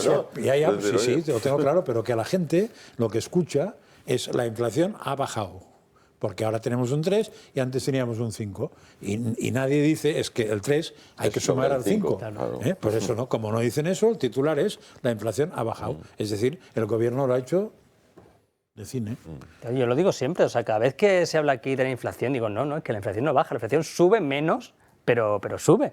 Entonces, lo que pasa, mira, el mejor dato de inflación es ir al supermercado y ver los precios. O sea, a mí me da igual que me digan un 3%, un 2%, un 1%. Yo lo único que sé es que yo voy al supermercado y la docena de huevos que antes valía 1,12 €, hoy vale 2,20 €. Te tienes que ir con Yolanda, con Nadia Calviño a hacerte la compra. Me tengo que ir con Nadia Calviño, sí, pero para meterla en el congelador si nos dejan paz. Pero esa es la realidad. Lo que pasa es que como está todo maquillado, tanto en los medios de comunicación como en los datos estadísticos del gobierno, aquí parece que no pasa nada. O sea, cuando tú maquillas la realidad y pintas un mundo de color, pues al final el que está sufriendo las consecuencias, el que está de forma precarizada, piensa que él es el único que le está pasando eso. Entonces no dice nada. Entonces, si tú pintas un país de multicolor en el que todo va bien y a ti te va mal, pues entonces dices, joder, pues es que el país va bien, entonces soy yo el único el que le va mal, y entonces creas una imagen que no es real del país. Y esto es a lo que vamos, a intentar llegar a las elecciones generales con una fantasía, con un Matrix que se han creado esta gente. Yo voy más allá, ¿no? Porque esto es el que faltaba, ¿no? Escrivá. Recordemos que Escrivá es el ministro de Migraciones. Y Escrivá es el señor que ha dicho que para salvar las pensiones en España y para salvar el mercado laboral tenemos que traer a 7 millones de africanos sin recursos los próximos años, los próximos 10 años. Es decir, que el modelo estructural se va a solucionar para él de esta manera. Y al final, esto es lo que él nos está ofreciendo. Lo que el señor Escrivá nos ofrece es eso. Nos ofrece un cambio demográfico, nos ofrece un cambio cultural como una solución económica, que además tampoco va a ser tal, ¿no? Porque al final importar masivamente mano de obra, porque además es lo que él quiere importar y lo dice abiertamente, de países con tasas de pobreza muy elevadas, va a traer más pobreza a nuestro país, va a traer más pobreza, va a traer más conflicto, va a traer más desestructura. Devaluación de salarios. Efectivamente, las condiciones para los españoles se van a precarizar aún más, y a ver cómo maquillamos esto. Y en definitiva, el modelo que ofrece a los españoles realmente es el modelo del despeñadero ya prácticamente, ¿no? Es el modelo de la desaparición. Y yo creo que hay que poner un poco el foco en esto, de todos los que están haciendo cuentas todos los días y viendo cómo efectivamente el gran problema que tiene España y el gran problema que tiene Europa es el problema demográfico, es que no hay tasa de reposición y es que además la economía va ligada directamente a la demografía, y si tú no tienes un modelo demográfico que ofrecer, no tienes un modelo económico que ofrecer, pues al final la única solución que tienen es la solución que además va a repercutir en el peor estado de los españoles y en la destrucción social de España. Claro, pero bueno, nada. Sí. Que aquí hay un problema, evidentemente la economía va ligada a la demografía, pero hay dos cuestiones. Una es la natalidad, evidentemente hay que fomentar la natalidad, pero otra es la reforma de las pensiones, que es que nadie se atreve a hacer una reforma en condiciones, pero es que aquí ya meto a todos los partidos. Es que ya o PP, PSOE, Vox, quien sea, nadie se atreve a decir que este sistema va a quebrar en menos de una década. Lo hemos dicho, ¿Qué tipo de reforma propone Vox? Es que nosotros proponemos que cualquier tipo de reforma de pensiones va acompañada de una reforma total del Estado. que autonomías o pensiones, que no puede ser el gasto público exacerbado que estamos viviendo, porque, entre otras cosas, lo que va a significar es que no se pueden pagar las pensiones. No, es que no se van a poder. O sea, es que dentro, en 10 años... No, entonces, lo que no sé por qué os habéis abstenido en la reforma... Pues porque no vamos a estar ni con los que piensan que, en ningún caso, con los que le dicen una mentira a los españoles, que es lo que le acabas de decir, lo que acabas de decir tú, ¿no? Efectivamente. No, me refiero a lo que acabas de manifestar, que nadie le dice la verdad a los españoles, que nadie le dice a los españoles que el modelo es caduco, que no van a tener pensión el día de mañana, que no la van a tener, que no se puede sacar de ningún lado y sobre todo de las cajas que se están rompiendo para sacar las pensiones ahora mismo. Y entonces nosotros, nuestra explicación de la abstención es que no queremos votar ni con los que quieren mantener el mismo modelo ni con los que no le quieren explicar a los españoles lo que pasa. Pero en las votaciones en el Congreso, tú cuando votas que no o que sí, no votas a la oposición, votas al gobierno. O sea, bueno, no, tú es una manera de manifestarte. ¿No? Ningún sentido. Tenéis que haberlo explicado, no ha quedado muy claro. No tiene ningún sentido. O sea, si no estás de acuerdo con lo que propone el gobierno, hay que votar que no. Aunque la oposición sea el más mal bicho de todos, que vote que no. Porque con ese criterio mejor es quedarse en casa. Yo sinceramente creo que hay mucha mentira sobre las pensiones y los propios pensionistas no saben cómo funciona su propio sistema de pensiones. Entonces yo entiendo que a lo mejor pues una abstención es una forma de decir, vale, vamos a curarnos en salud porque igual esta gente empieza a vender como propaganda de que están votando en contra de las pensiones, que es lo que ha pasado con el PP. El PP vota en contra de las pensiones. Estás votando la propuesta del gobierno, no estás votando la idea brillante de las pensiones en el mundo mundial de la del No, repito, 30, yo habría votado que no. Estás votando lo que... Yo, si hubiera sido Vox, hubiera votado que no. Entonces, consigues desconcertar bastante con algunas votaciones, por ejemplo esta. Pero es eso, nadie explica el sistema de pensiones. Yo repito, en este país los 9 millones de pensionistas piensan que su pensión es como una hucha que acumularon cuando estaban trabajando. Y no es así, esa hucha ya se gastó. Esa hucha ya se gastó en las personas que estaban jubiladas cuando ellos estaban trabajando. A los pensionistas les estamos pagando las pensiones los que estamos trabajando hoy en día. Evidentemente, ellos han cotizado, se lo merecen, claro que sí.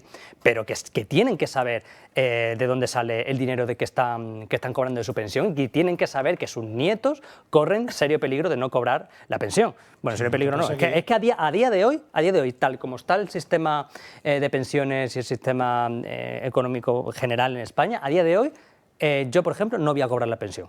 Hay muchas variantes ahí. Yo me acuerdo una vez que aquí entró Daniel Lacalle, conocido economista, del cual es bastante fiable, y yo exactamente le pregunté sobre esto y me dio una respuesta que me dejó desconcertado, que es, si a las pensiones, al gasto de las pensiones le quitas todo lo que no son pensiones, o sea, dejas solo las pensiones contributivas, son perfectamente mantenibles. Claro. Eso es lo que ¿Y quién se inventó las no contributivas? No sé, pero que lo quiten, porque eso son gastos externos. Es como lo que dije aquí, el agua en Barcelona te cargaban o la electricidad. Si a mí las pensiones contributivas... La no sé qué, no sé cuánto. Las pensiones contributivas, que fueron se las inventó Zapatero, a mí no me parece mal que exista la pensión contributiva. Es verdad que hay mucha gente... Las no contributivas. Pero no son pensiones. Sí, pero que no me parece... Eso te iba a decir, eso debería ir a otro sitio. Pongan presupuestos o que lo quiten sus sueldos. Tendría que ir a cargo de otro tipo de otro presupuesto. Claro. Pero el problema fue de que metieron esas pensiones en la misma caja que las otras. Claro. Pero aún así dudo yo de que fueran sostenibles. Yo pensé que no, pero dijo Daniel Lacalle, supongo que lo tiene contado, que sí. A ver, que era mantenible, es lo que dijo. En determinado periodo de tiempo a lo mejor, pero no sostenible. Aquí hay una cosa clara. Mientras las pensiones tienes que conseguir que la gente se jubile más tarde. Eso te iba a decir. Eso parece que es evidente y probablemente que nazcan más años, porque no es muy justo que sean los últimos 10 o los últimos 15. No, aquí por desgracia. Hay gente que eso le mejora, pero hay gente que le empeora. Si cogieras toda la edad laboral y hicieras una media, ahí no se puede quejar nadie. Hombre, en teoría es evidente que la gente que empieza a trabajar acaba cobrando más, pero también es evidente que en España, con el paro que hay, la gente que empieza a trabajar los últimos años puede no encontrar trabajo, como lo he hecho a los 45 y se come los mocos durante hasta los 60. Sí. Con lo cual, no sé cuál es más justo. Lo ideal sería o todo, o coger los 20 mejores o tal. Pero está claro que eso, la única solución es alargar el tiempo de trabajo. Dependiendo del trabajo. Absurdo. Claro. El que sube tochos... Claro, lo que no es normal, es que aquí haya un corte de 65 años, aquí se jubila todo el mundo, tanto el administrativo que está sentado en su silla como el albañil que está montado cierto, un no andamio. se jubilan a los 65 la mayoría. Sino los funcionarios, ¿no? Ya, y los funcionarios no también sé cómo se consigue con las jubilaciones anticipadas que antes, no sé, ahora pagábamos todos. O sea, hay mucha tela que cortar ahí. Por eso, y sobre todo lo más importante, la natalidad, es que tú puedes alargar todo lo que quieras la edad de jubilación a 70, 80, 90 años, pero que si no nacen niños, no hay nada que hacer. No hay nada que hacer. Ahora mismo, las personas que estamos hoy trabajando, yo me pongo mi ejemplo, por ejemplo, que tengo 35 años, las personas que me tienen que pagar a mí la jubilación no han nacido. Entonces, si no nacen esas personas, yo no tengo pensión pública que valga. Ese es el debate de las pensiones. Es el debate. Claro, y hay que explicarlo. Porque estamos en Europa todos debatiendo sobre cómo regulamos las sociedades envejecidas, pero a lo mejor lo que hay que hacer es debatir sobre cómo rejuvenecer las sociedades envejecidas, ¿no? Y si tu solución para rejuvenecer las sociedades envejecidas es traer a 7 millones de africanos sin recursos porque son jóvenes, pues la solución es un poco regular. O por lo menos estás engañando a tus Pero todavía es peor si la solución no es traer, sino dejar que vengan los que quieran venir. Bueno, sin más límite que saltar una valla. Entonces todavía es peor.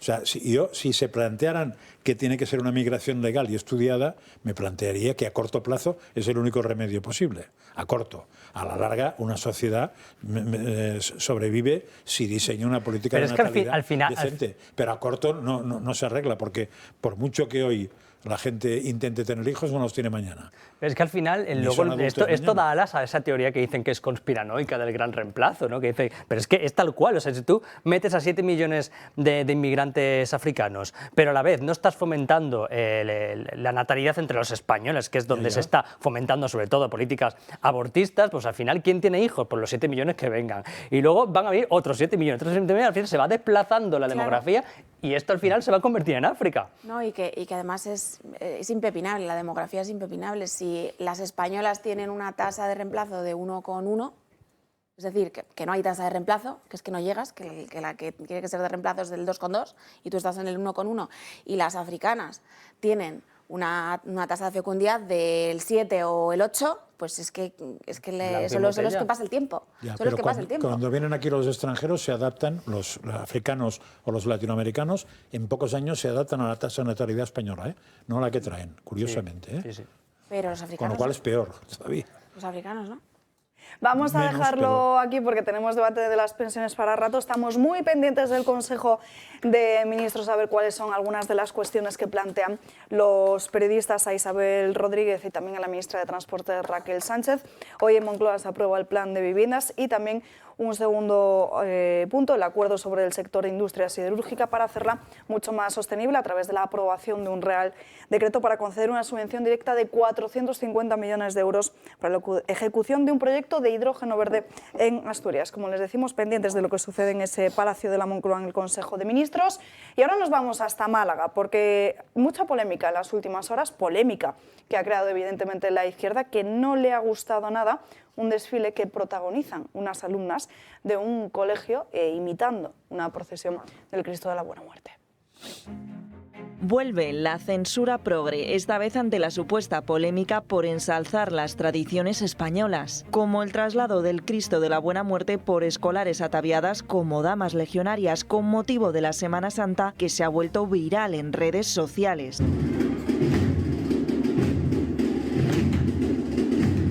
Y ha originado reacciones de todo tipo, desde aquellos que denuncian la supuesta exhibición de los niños o su adoctrinamiento, hasta los que se emocionan y los que lo entienden como una reivindicación de las tradiciones cristianas, regionales y castrenses. Desde la plataforma Millán Astray lo tienen muy claro. Quiero realzar la defensa que han hecho de nuestras tradiciones históricas y religiosas, así como también hacer un llamamiento a la sociedad española del peligro que acredita los ataques que están sufriendo por parte de sectores talibanes de la sociedad que no respetan ni las tradiciones españolas, ni la libertad de expresión, ni el derecho fundamental de los españoles a expresar nuestros sentimientos religiosos como consideramos oportuno. Y es que ya lo ven, mucho escándalo con nuestras tradiciones, pero luego cuando se trata de vestir por Halloween a nuestros niños de sacerdotes, de tatuarlos cual rituales satánicos, de asustarlos con personajes endiablados o de permitir el exhibicionismo ante nuestros menores con la excusa del carnaval,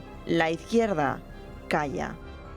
no aplaude. Bueno, tenemos el listón muy Mira, yo estoy convencido que este desfile, en lugar de ser un desfile legionario, los visten de drag queens en Día del Orgullo Gay y lo aplauden, pero vamos. Y es lo que los niños han decidido. Sí, la inclusión. La comparación claro, está muy bien o sea, vamos a ver, a mí esto, que de hecho es una forma de inclusión, o sea, ver a un montón de niñas disfrazadas de legionarias, a mí no sé, que me parece una fantasía, de verdad, que me encanta la imagen. Pero este feminismo ya no les gusta. No les gusta y en fin, al final, lo que he dicho antes, disfrazarlos en Halloween de demonios, de curas y de tal, eso está de puta madre, pero esto no. Sin embargo, esto es adoctrinamiento, pero cuando entra un señor del Kogan en un aula para decirle que existen 25 géneros distintos, eso no es adoctrinamiento, eso no se puede parar. Le pones un pin parental, pin parental, los niños tienen derecho a la educación, esto no es adoctrinamiento, esto es enseñar en valores y en inclusividad. Sin embargo, pones a 5 niñas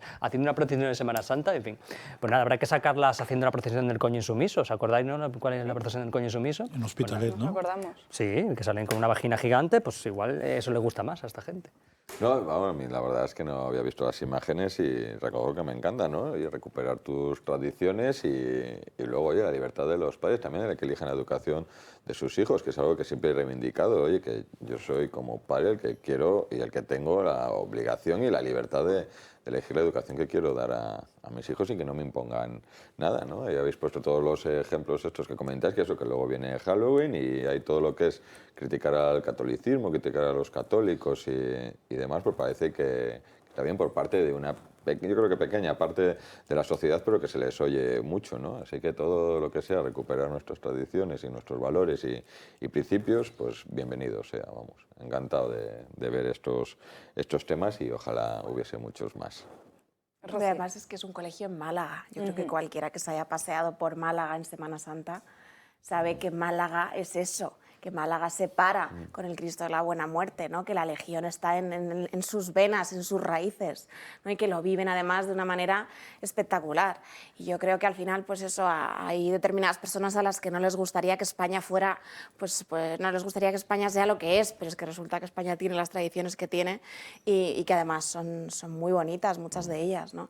Entonces, querrían hacer un reseteo y querrían que las tradiciones de España fueran eso, ¿no? Fueran las carrozas del orgullo gay o fueran los drag queen en las guarderías, pero la realidad es que las tradiciones de España ya tienen suficiente contenido y además son preciosas, como el Cristo de la Buena Muerte y el Jueves Santo en Málaga, y efectivamente todo lo que sea verlo además en los niños, que son los que más lo disfrutan por las calles de Málaga, pues bienvenido. No, tradiciones y los valores, ¿no? Que quieran trasladarle los padres también a los hijos. O sea, yo a mis hijos quiero hoy unos valores de libertad, unos valores basados en el humanismo cristiano, que sea pues amar al prójimo, no matar, no robar, inclusivo, o sea, atender a todo el mundo, a cualquiera que lo necesite ayudarle. Y esos son los valores que quiero trasladar a mis hijos y son tradiciones, porque España es un gran país y es un país social que hay a los demás, y si es lo que queremos, o por lo menos la mayor parte de los padres y yo el primero, lo que quiero es inculcar esos valores a mis hijos, ¿no? Valores, como digo, basados en ese humanismo cristiano de ayuda a los demás y de apoyo a los demás y sobre todo a los más necesitados. Bueno, y me dicen que lo de insubmiso no es Hospitalet, Málaga y Sevilla. ¿Es en Málaga? Málaga y Sevilla. Encima en la misma ciudad. Hospitalet no, porque Hospitalet es hace ya 3 o 4 años. Pues será ahora, entonces, dentro de poco, la procesión del coño insumiso. Sí, claro, jueves o viernes o sábado, sí. En fin, esos legionarios con ese traslado al Cristo de la Buena Muerte, que siempre causa muchísima emoción en Málaga, como decíamos, lo podrán ver en directo aquí, en el Toro Televisión. Muy bien.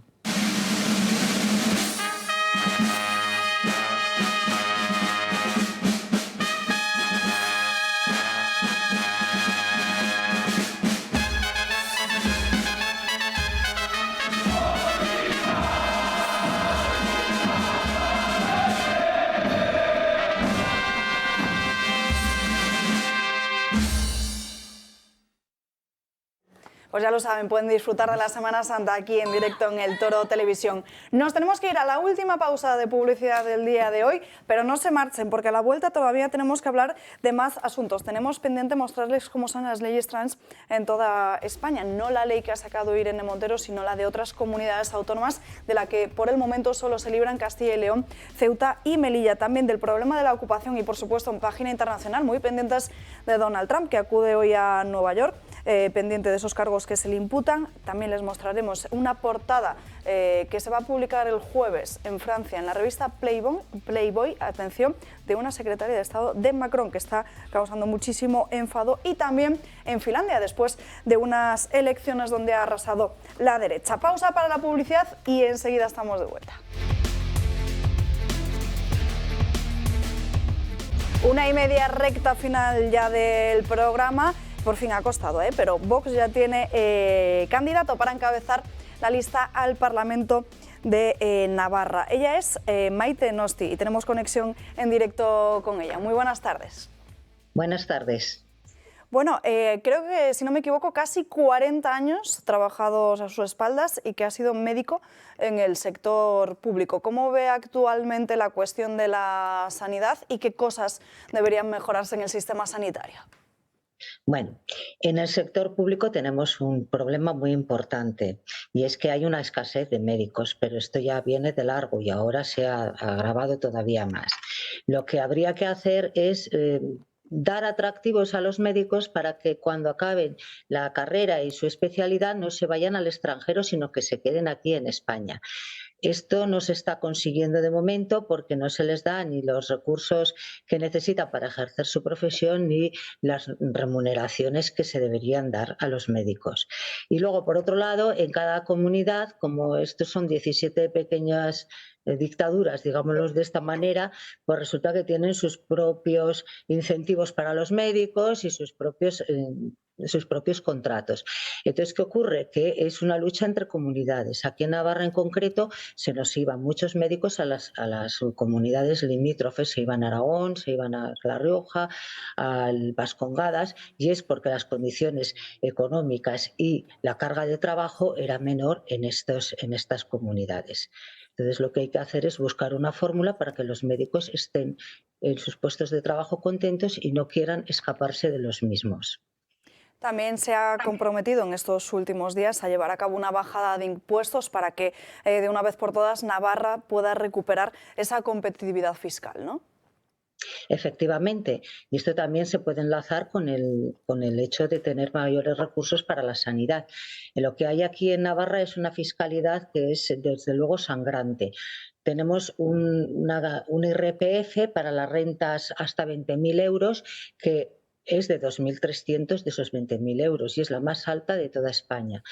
También es la segunda más alta para rentas entre 30.000 y 45.000 euros.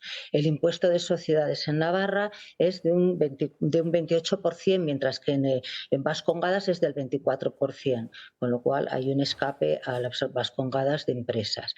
Y luego tenemos un impuesto de patrimonio que es excesivo, pero excesivo de una manera escandalosa, es del 45%, cuando en el régimen común de España es de un 20%. Por último, tenemos los impuestos de sucesión y herencia. Esto es un escándalo que se debiera no bajar, sino simplemente directamente eliminar este impuesto de herencias y donaciones. Impuesto para todos los supuestos de parentescos. Esto ya lo propuso Vox en el Congreso para toda España y esperemos que se pueda conseguir. Y este aumento de impuestos no ha repercutido para nada en la mejora para los navarros. Simplemente lo que ha mejorado es el gobierno a sí mismo. Ha aumentado el número de cargos, el número de consejeros, el número de directores generales, el número de cargos por ejemplo, hay 207 jefes que no tienen nadie a su cargo, o sea que son unas excusas para aumentar sueldos. Todo esto ha repercutido solamente para crear un clientelismo y a los navarros no les ha repercutido para beneficiarse para nada. Entonces hay que quitar esta subida de impuestos tan escandalosa que tenemos. Otra de sus propuestas es el cierre de un centro de menas que parece que tiene a los vecinos atemorizados, ¿no? Efectivamente. Para empezar, no sabemos, o yo no sé muy ciertamente, y en vos tampoco, porque tenemos que tener menas. Cuando son menores, los menores tienen que estar siempre con sus padres. Una vez que los sacas de su familia y los desarraigas, no traen más que problemas. Y esos problemas se manifiestan en forma de delitos. Y en concreto, en Marcilla hay un centro de menas creo que hay más de 50 menas allí, que lo único que están haciendo es atemorizar a la población, no hay manera de controlarlos, se meten con los niños de Marcilla, cometen robos, amenazan a los ancianos, y esto hemos pedido ya hace mucho tiempo que se cerrara este centro de menas, y eso sí que me comprometo, si llego a ser presidenta, a cerrarlo. Y si llega al gobierno, ¿qué van a hacer con la imposición del vasco, con la expulsión, por ejemplo, de la Guardia Civil en Navarra?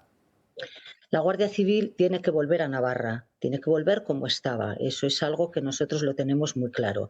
Y la imposición del vasco es algo que hay que eliminarlo por completo. No se puede discriminar a nadie por el idioma, y mucho menos imponerlo para poder acceder a una plaza de funcionario. Cada cual que estudie lo que quiera en sus horas libres, pero para trabajar en la pública nunca se debe pedir a un funcionario o a cualquier otra persona que domine el vasco. Eso es algo que hay que eliminarlo. Es una discriminación que no podemos hacerlo, no nos la podemos permitir. Pues Maite Nosti, muchísimas gracias por estar con nosotros en directo. Ha sido un placer poder saber cuáles son las principales líneas de su programa. Seguramente hablemos antes de las próximas elecciones de mayo. Muchas gracias a vosotros. Vamos ahora con más asuntos. En los últimos meses ha sido muy polémico, ha sido tema de debate las diferentes leyes trans. Ahora estamos viendo cómo muchos encarcelados están cambiando en el registro para poder tener beneficios y pasar directamente a las cárceles de mujeres, que como saben son mucho más amigables. Saltaba el Partido Popular de Madrid en tromba contra la ley de Irene Montero, pero sin embargo lo que no se daba cuenta es que, por ejemplo, uno de esos aspirantes a policía en el examen había solicitado hacer las pruebas como mujer en base a la propia ley autonómica de la Comunidad de Madrid, pero no es la Comunidad de Madrid la única autonomía donde rigen estas leyes trans. La aprobación de la ley trans propuesta por el Ministerio de Igualdad ha abierto el debate de la autodeterminación de género en España. Muchas personas, políticos sobre todo, se han llevado las manos a la cabeza asegurando que esta ley vulnera los derechos de los menores y atenta contra ellos. Sin embargo, llama bastante la atención la hipocresía de algunos partidos políticos. Y es que en España hay actualmente 15 leyes autonómicas aprobadas para dotar de derechos y protección a las personas trans. Algunas de ellas aprobadas gracias al PSOE, pero otras muchas aprobadas con el apoyo o la abstención del Partido Popular. Ejemplo de ello son las leyes autonómicas del País Vasco, Galicia, Andalucía, Cataluña, Canarias, Extremadura, Madrid y Murcia, pero también la de Baleares, Comunidad Valenciana, Navarra, Aragón, Cantabria, La Rioja y Castilla-La Mancha. De todas ellas, la única que no recoge la autodeterminación de género es Galicia. Muchas de estas leyes, por otro lado, fueron aprobadas hace ya varios años. Andalucía y Cataluña fueron las primeras comunidades en sacar adelante esta ley, siendo en el año 2014 cuando fue aprobada. Las últimas de ellas fueron las de La Rioja y Castilla-La Mancha, que la aprobaron el año pasado. Pese a que en casi todas las comunidades gobernaba el PSOE cuando fue su aprobación, lo cierto es que en algunas de ellas, como Andalucía o Madrid, no han sido derogadas por los gobiernos del PP. Unos datos que hacen que la mirada se desvíe de la ley transnacional a las leyes autonómicas, y es que los menores españoles llevan en peligro desde hace mucho más tiempo del que pensábamos. Pues esa es la realidad. Yo lo que digo siempre, o sea, una persona que va al registro a cambiarse una letra en el DNI no es una persona trans. Y eso lo voy a repetir hasta la saciedad, y eso no es transfobia, ni es nada que todo el mundo sabe de sobra. Lo digo aquí siempre. Lo que yo siempre he defendido de las personas transexuales, las de verdad, no este esperpentio, este circo que está intentando, que es una forma de burlarse de las personas transexuales que han sufrido a lo largo de su vida, con decir directamente que vas al registro a decir, me autopercibo mujer, ya está, y ya eres una mujer. Es una banalización y un borrado absoluto de las mujeres. Y lo que iba a decir también el Partido Popular, que dice que, bueno, ya dice que no va a derogar la ley trans, dice que la va a reformar. En un principio ahí están los titulares de Feijóo diciendo vamos a derogar la ley trans, luego ya no, la vamos a reformar. Y a mí no me sorprende, ahí tenemos la ley andaluza con Juanma Moreno, en la que se dio hace poco el caso de que una persona que había abusado sexualmente de su hermanastra va a ingresar en una cárcel de mujeres porque se ha cambiado de sexo en el registro civil con la ley trans andaluza. Entonces, esas son las bondades. Esas cosas que supuestamente no iban a pasar, y están pasando por toda España. Y crecerán. Y crecerán, que era por Una cosa es ser preso y otra cosa es ser tonto. Claro. Y que, Entonces, claro, si como no puedes, son estar en un tontos- módulo de mujeres tranquilito, porque todos sabemos que los módulos de mujeres son más tranquilitos. ¿Y para qué vas a estar en un módulo de hombres ahí? No, pues te coges, te cambias, te vas a Tranquilito y morir. alguna cosa más, probablemente. Claro, y es que esto está pasando. De hecho, esto empezó a pasar en el año 2006, es cuando el PSOE sacó las instrucciones para los servicios penitenciarios, sacó un protocolo. El Partido Socialista en el año 2006 sacó el protocolo para los servicios penitenciarios para que las personas trans pudieran cambiar de módulo al módulo de mujer. O sea, esto no es nuevo solo de la ley trans. Lo que ha hecho la ley trans es eliminar las evaluaciones psicológicas, porque antes... O sea, dar valor libre a que cualquier persona se pueda considerar lo que quiera. Se pueda cambiar al módulo de mujeres, porque antes con la ley del 2006 un preso que se autopercibía o era transexual podía cambiar el módulo de mujer, pero tenía que pasar no sé cuántas evaluaciones psiquiátricas, psicológicas, físicas, un montón de cosas que tenían que pasar para poder entrar al módulo de mujeres. Ahora no, ahora ya eso se ha eliminado y por tanto ahora un preso que se autopercibe mujer puede pasar directamente al módulo de mujeres sin ningún tipo de Pero además es que hay una cosa psicológica. esa que comentan en las televisiones esas que yo veo por las mañanas, comentan que es un fraude de ley. Yo digo que es mentira. No eso es un ningún fraude de ley, es imposible. Eso es la posibilidad Eso es de la mentira. ley. O sea, Claro. si la ley dice que yo puedo conducir sin carnet de conducir siempre que tenga más de 25 años... Si conduzco sin carnet de conducir, pues tengo más de 25 años, no me salta nada. Claro. Aquí la ley que dice que yo, con pensar yo, con percibirme yo de otro sexo, ya lo soy. Con lo cual no es un fraude de ley. Un fraude de ley. ¿Quién se va a meter en mi pensamiento? Un fraude de ley es que tú uses una ley para quebrantar otra. Eso es un fraude de ley. O el uso incorrecto de la tramitación para haberla aprobada cuanto antes, que fue lo que pasó, por ejemplo, con las también. Pero esto no es un fraude de ley. Es que tú Eso es cambiar, la ley. es una ley que tú has usado, de es forma la ley. torticera o no, pero la has usado. Y nadie puede cuestionarte que tú eres una mujer, ¿vale? Porque si no sería transfobia. Eso está para claro, empezar. está claro. Y se me ha ido. Bueno, Es que me está hay llamando por dos teléfono, cosas, ¿no? Yendo un poco por arriba dentro de todas estas leyes que se están aprobando, a mí realmente me gustaría, y aquí hablo también como padre, ¿no?, de 2 hijos y una hija, que todas las leyes que se hiciesen, que realmente trasladasen esa igualdad, ¿no? Porque se está haciendo aquí como discriminación positiva por grupos en muchas leyes, ¿no? Lo cual quiere decir discriminación negativa a todo el resto de personas. Entonces, ¿cuál es la igualdad aquí? Me contaron el otro día un ejemplo que me parecía sorprendente. Un chico, no me acuerdo el nombre, voy a dar un ejemplo, Luis Andrés. No, es que quiero llamarme solo Andrés. Entonces se había ido para cambiarse, oye, quitarme el Luis de mi nombre y tal y cual. Dice, bueno, que vueltas y vueltas. Y que el propio funcionario dice, es que te hubiese sido más fácil llamarte Lola. O sea, si me vienes y dices que en vez de Luis Andrés te quieres llamar Lola, no hay ningún problema, lo hacemos en un segundo. Dice, pero el hecho de, en vez de Luis Andrés, quitarte, no, es que me gusta más Andrés que Luis Andrés, que era una burocracia, y digo, pero es que estamos de verdad volviéndonos locos. Y luego dentro de estas leyes, 2 cosas, ¿no?, que yo creo que sí que no tiene ningún sentido. Una, que un niño de 12 años pueda decir, con todo lo que conlleva luego de operaciones y demás, que pueda decir que se quiere cambiar de sexo. O sea, yo tengo a mi hijo 16, 14 y 11 años. Dices, oye, y todos hemos pasado por esas edades. Tú con 12 años, con 13, con 15, no tienes ni idea de todos estos temas. Y luego las consecuencias que llevan, ¿no? El que al final vienen operaciones quirúrgicas y todo lo que conlleva tema sanitario y tema psicológicos de que estamos viendo irreversibles, ¿no? De que estamos viendo en otros países. Y luego el tema deportivo, que es totalmente absurdo. Claro, ahora todos los... Es que yo no sé cómo realmente las mujeres, allá vosotras, no hay una manifestación. Es decir, es que no va a haber ni un récord en pruebas femeninas de una mujer, que van a ser todo hombres, porque físicamente es que no somos iguales. Bueno, es que las así cosas ocurrió como que son, fuimos a la manifestación del 8M y le preguntamos directamente a Irene Montero qué era ser mujer y no supo respondernos. Pero tú imagínate... Mira que deriva, es que es una deriva total y absoluta, yo de verdad... Vamos, Imagínate que yo voy, cuando yo tuve 13 años o 14 años, y voy y le digo a mi madre, oye, que me gustan los chicos. Y mi madre, imagínate que es una progre y dice, pues a lo mejor eres trans.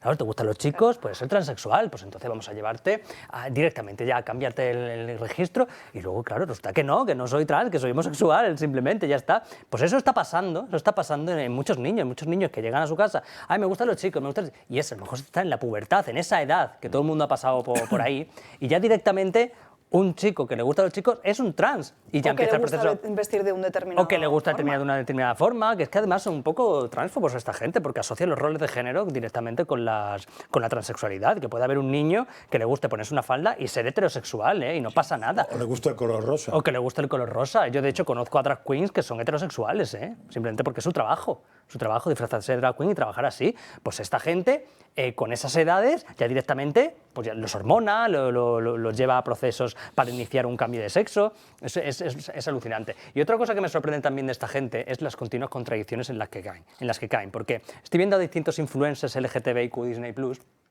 que están están arremetiendo contra las personas estas que están cambiándose de sexo en el registro, pues tipo a lo mejor Roma Gallardo, Inocente Duque, que son youtubers que han dicho que iban a cambiarse de género en el registro, están arremetiendo contra ellos.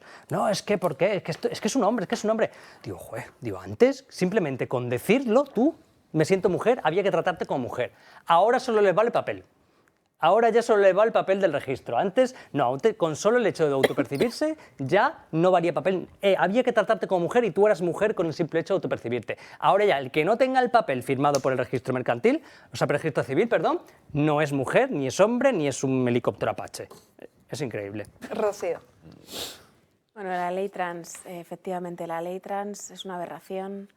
Las mujeres existen, la biología existe, evidentemente determina nuestras sociedades, evidentemente determina nuestras culturas y lo determina todo, ¿no? Y una ley como esta lo que hace es derogar la mujer como tal. Derogar la mujer como tal. Y la ley trans no tiene absolutamente nada que ver con la disforia de género.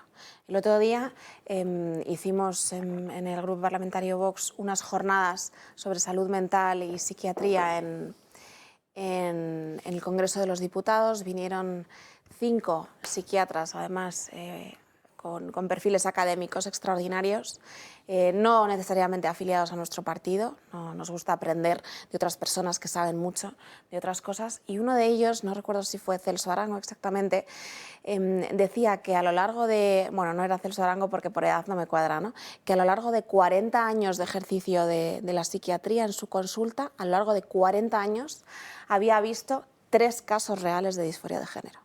La disforia de género existe y es muy minoritaria, efectivamente, pero con leyes como esta lo que haces es, al final, negar una realidad que es minoritaria y que tiene que ser tratada de determinada manera.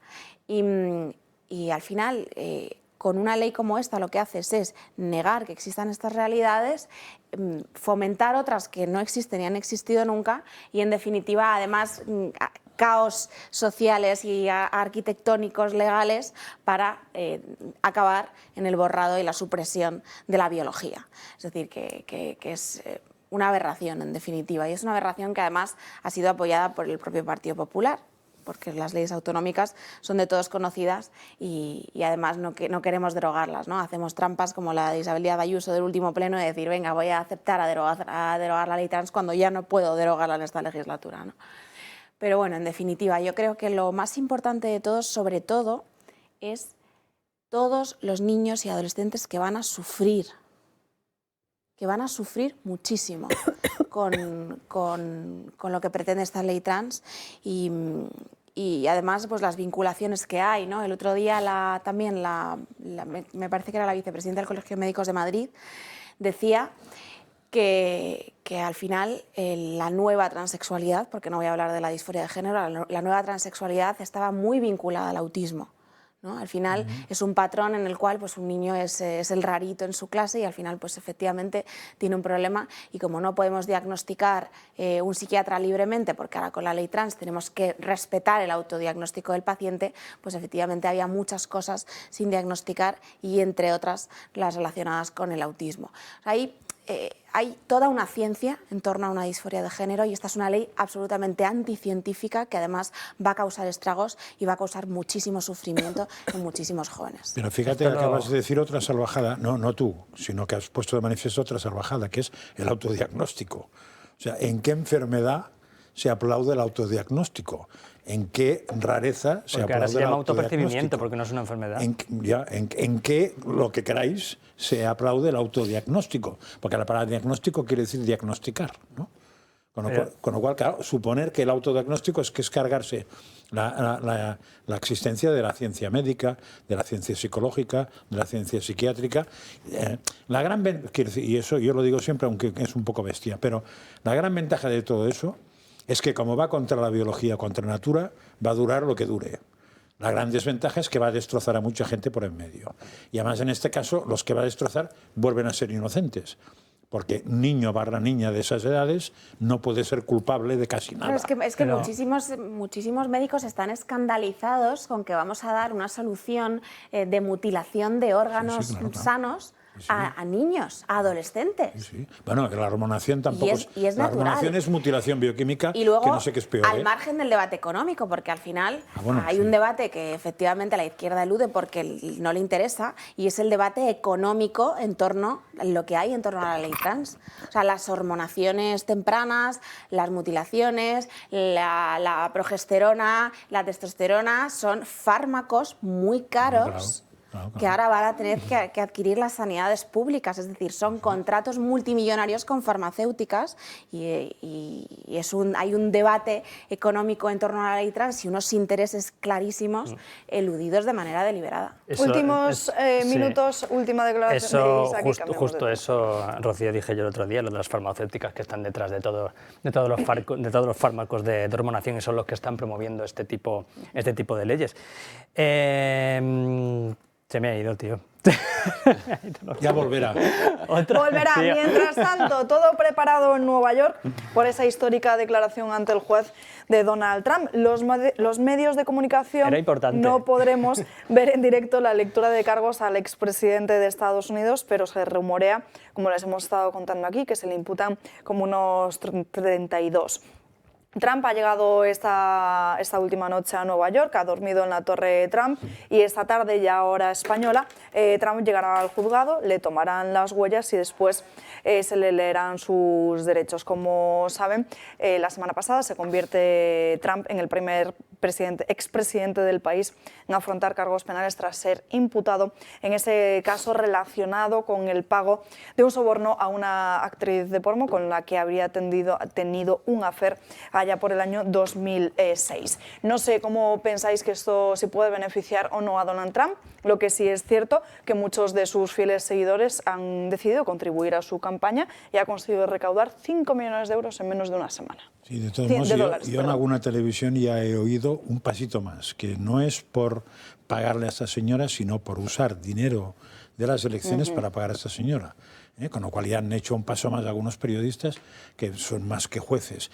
Es muy interesante saber que todas las opiniones que se viertan sobre de qué se ha acusado Trump son imaginativas, porque aún nadie ha leído los delitos que se le acusan, que por cierto son muchos. Con lo cual podríamos estar horas y horas hablando de posibles delitos y estaríamos haciendo ciencia ficción o política ficción, lo cual está muy bien, pero hay gente muy buena haciéndola, Pero una pregunta, ¿hay alguna ley en Estados Unidos que prohíba a un presidente imputado presentarse? O sea, que puede presentarse. Puede presentarse pues de todos entonces modos. le acaban de catapultar a la candidatura, por lo menos a la candidatura de republicana. Se acaban de jorobar al gobernador de... Bueno, Ron DeSantis ha dicho, ya ni me presento, vamos.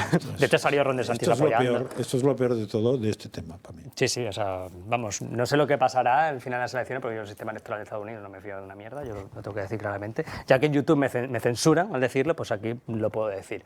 Entonces, no sé Donald Trump qué confianza tendrá en las próximas elecciones, pero esto, desde luego, va a traer cola y ya repito, le han catapultado a la candidatura.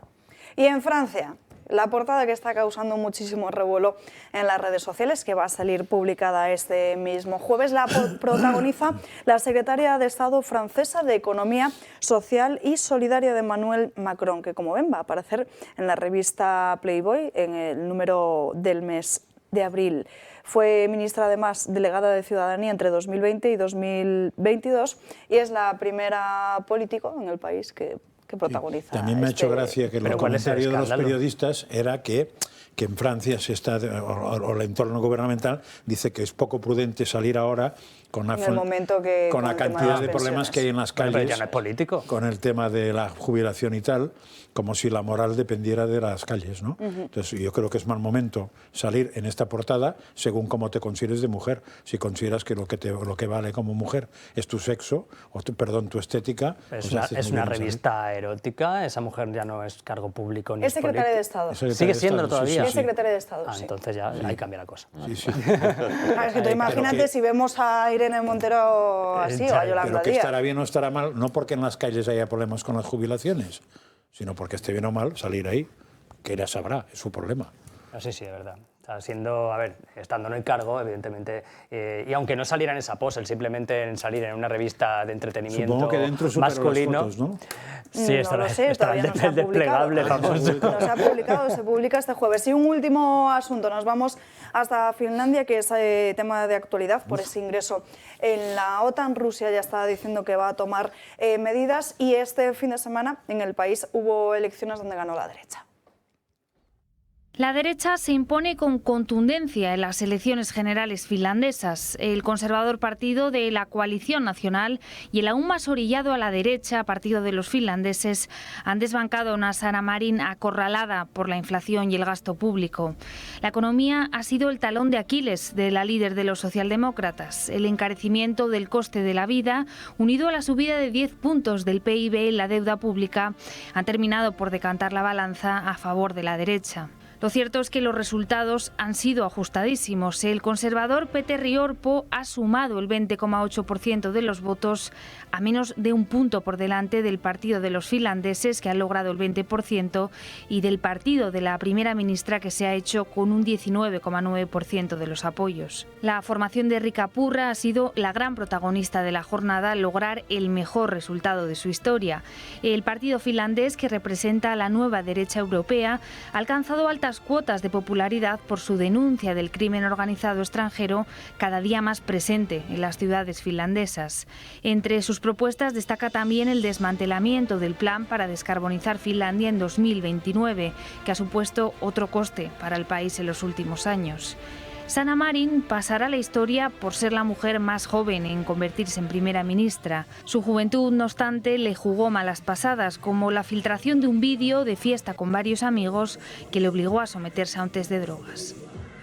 Pasará en la historia también por ser la primera que en Finlandia ha aumentado la deuda pública en decenas de miles de millones de euros en apenas 4 años. Gana esta formación porque le da muchísima importancia a la educación, también es muy crítica con ese modelo multicultural que en los últimos años se ha implementado en Finlandia y sobre todo una fuerte crítica al gasto público. Pues parece que está habiendo una ola imparable en Europa de estos movimientos patrióticos, de lo cual me alegro. Veremos a ver si eso se contagia también a España, pero sí, porque por aumentar el gasto público, Sánchez se lleva debe ser la suma de todos, ¿no? Bueno, o sea, todos se lo llevan, todos se llevan aquí aumentó Zapatero, aumentó Rajoy, aumentó todo el mundo. Pero bueno, veremos a ver qué pasa en España. Yo tengo la intuición, la desgraciada intuición de que aquí vamos a ser una isla en Europa y vamos a seguir todavía con lo mismo. También hubo una época que también estaban arrasando todos los... que estaban desapareciendo en Europa todos los partidos socialistas y aquí estaba ganando el PSOE. Entonces nosotros vamos siempre a la contra. Yo espero equivocarme, pero creo que no nos vamos a contagiar de esa ola de patriotismo en Europa. Rocío. Bueno, al final es una constatación del fracaso de determinadas políticas en Europa, ¿no? Y yo creo que los finlandeses han apostado por su soberanía, han apostado por combatir ese coalarmismo que les va a poner en el ranking de las naciones más pobres del mundo y al final, en definitiva, contra ese multiculturalismo e inmigracionismo que es la destrucción de nuestras sociedades, ¿no?